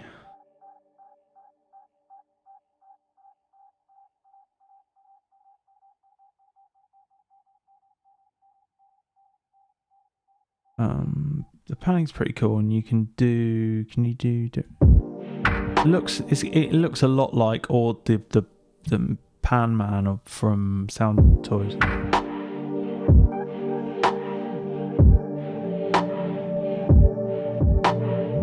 For years, man, I've been trying to face up to who I am and shit like that, but I can't.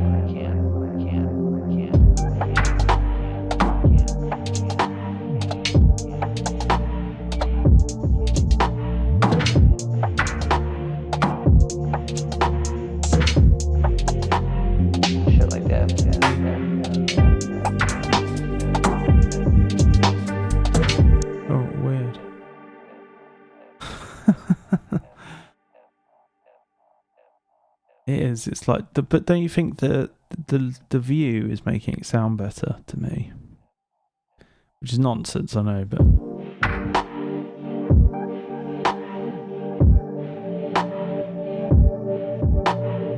I've for years, man, I've been trying to face up to YM and shit like that, but I can't.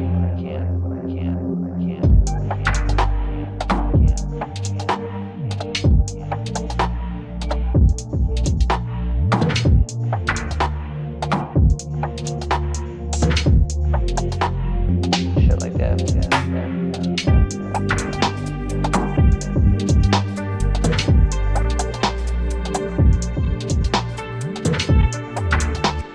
so I just want that coming in maybe like for the. I'd say this, as soon as I discover that I can automate something, it sounds good, I end up like being like, want to put it in everything, in the rest of the tune, so. You know, you could probably bring it in a bit here, and then we won't have it 100%, I don't think. We'll like put it at 80 or something.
Oh, nice, Hunter. Yeah.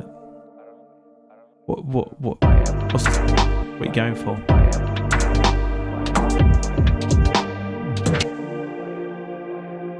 I am and shit like that, but I can't.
these like different. I am and shit like that, but I can't.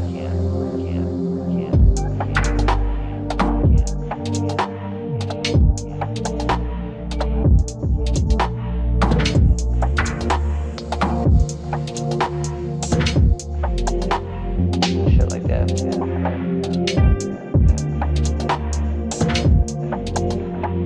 Shit like that.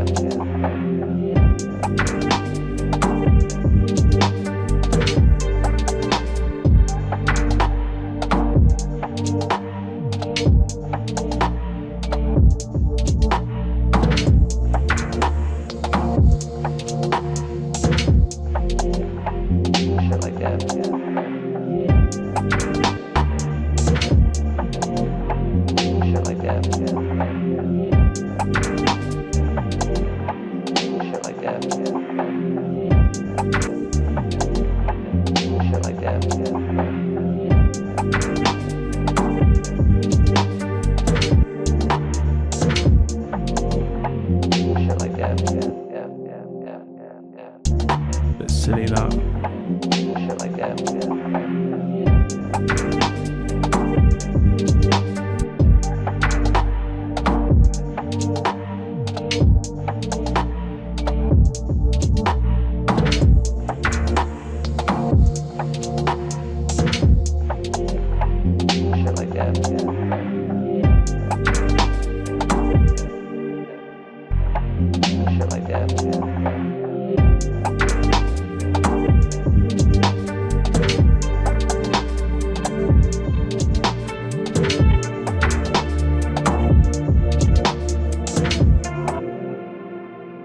What else is going on this? It's like some weird.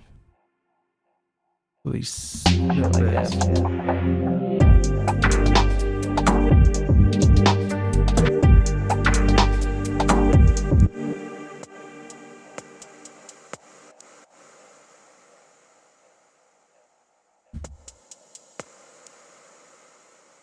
Pretty cool. It's like dubby. Shit like that.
Trumpet actually could have a bit of auto pan in it.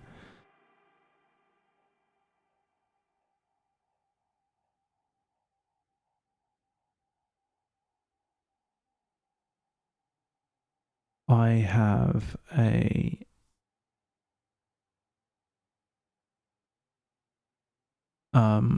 one-to-one with a guy who's he's been he's just started, like, he's suddenly got a Euro rack or on his way to having like a bit of a modular system within a few months.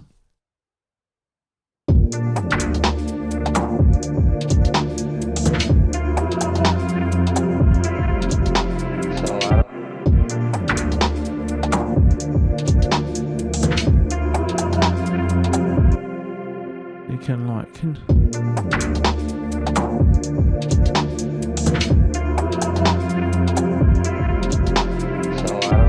quite understand exactly what that's doing. It's probably from the initial sound, is it?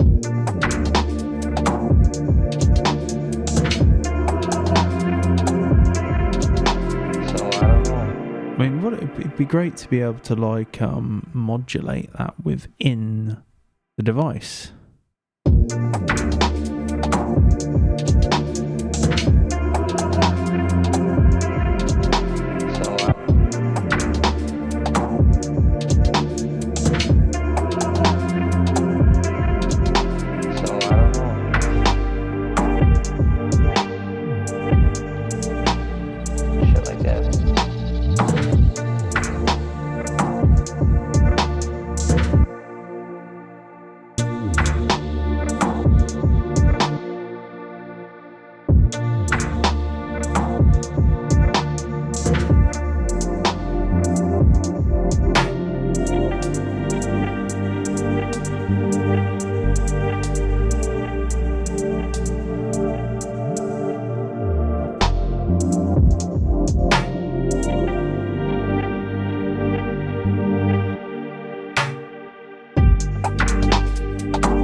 face up done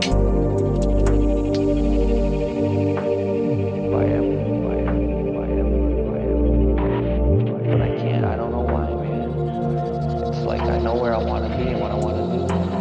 So I don't know. Be what I want to do. What I want to do. What I want to do. Nice. Just pitch down. Be what I want to do. So I don't know. I want to get come out of none of this stuff.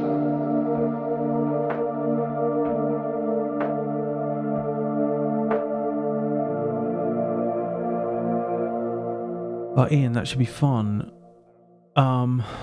Ned, are you still here? Ned Rush. Wonder, that's the kind of place that you should definitely go. Be what I want to do. So I don't know. I want to get come out of none of this stuff. Be what I want to do. So I don't know. Be what I want to do. So I don't know. I want to get come out of none of this stuff.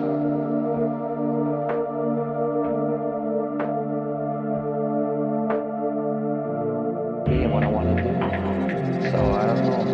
I want to get come out of none of this stuff.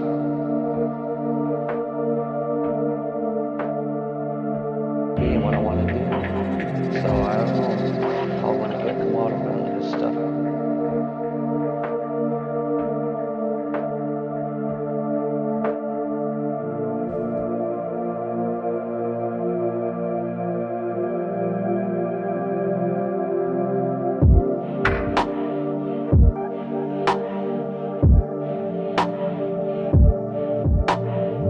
For years, man, I've been trying to face up to why I'm and shit like that, but I can't.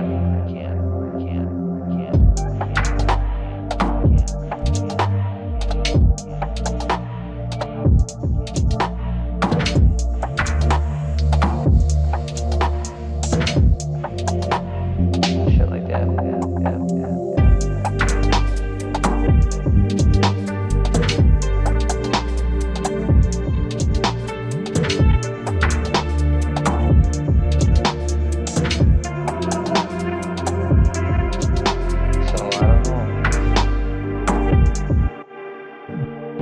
What's doing that like noise?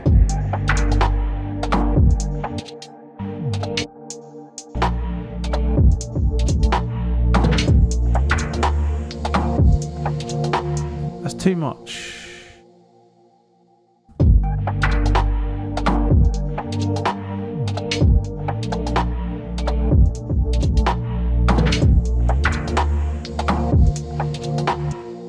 What else we got here?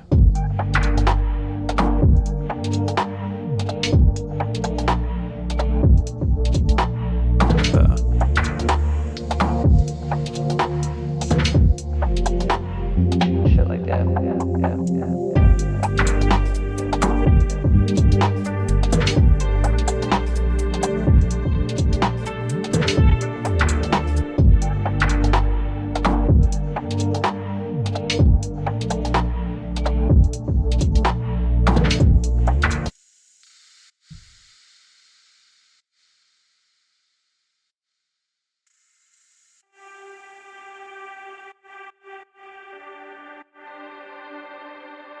Oh, Ian, well, if you're ever in the UK. Also, there's there's a few fellow music production people in Latvia.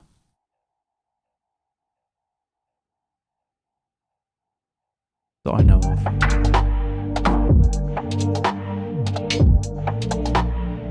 Not to dox anyone, but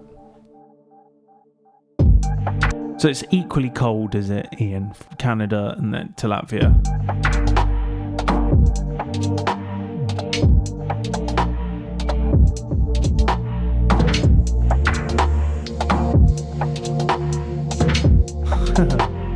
He should, shouldn't he? Ned, if you're on, you should go to Superbooth. You should vlog it. I don't know if he might have gone off now, but. All right, folks, I think I'm going to call it there because my voice is beginning to go, and we've done a good session on this. Thank you for all thank you for all the questions and interactions tonight. It was really great to have such an active chat. Really appreciate that. I'm always happy to answer questions and field things and stuff. If you have any questions yourself and you're watching this back and you want to make it to a live stream and put something to me or to everyone else in the chat, of course, because it's a bit of a hive mind. There's a lot of knowledge about here. Please do. All right, but what I'm going to do is I'm going to play us out with this one. Bruxisman, yeah, me too. And yeah, no stress about the other stuff. All right, well, I'll play you out with this, and then I will catch you next week. I believe one is we've got a stream scheduled, and there's going to be a feedback stream again in at some point in the near future with Ned Rush. So, cheers, Mr. Grooves. Cheers, Ian. Good to see you on. Thanks for always jumping on. And yeah, keep an eye out for that if you want to submit some music. But we'll play out with the full rendition of this, and I'll see you next week. Have a good one, folks. Thanks very much for watching. This has been Why. So now you know why. See ya.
Up to why I have and shit like that.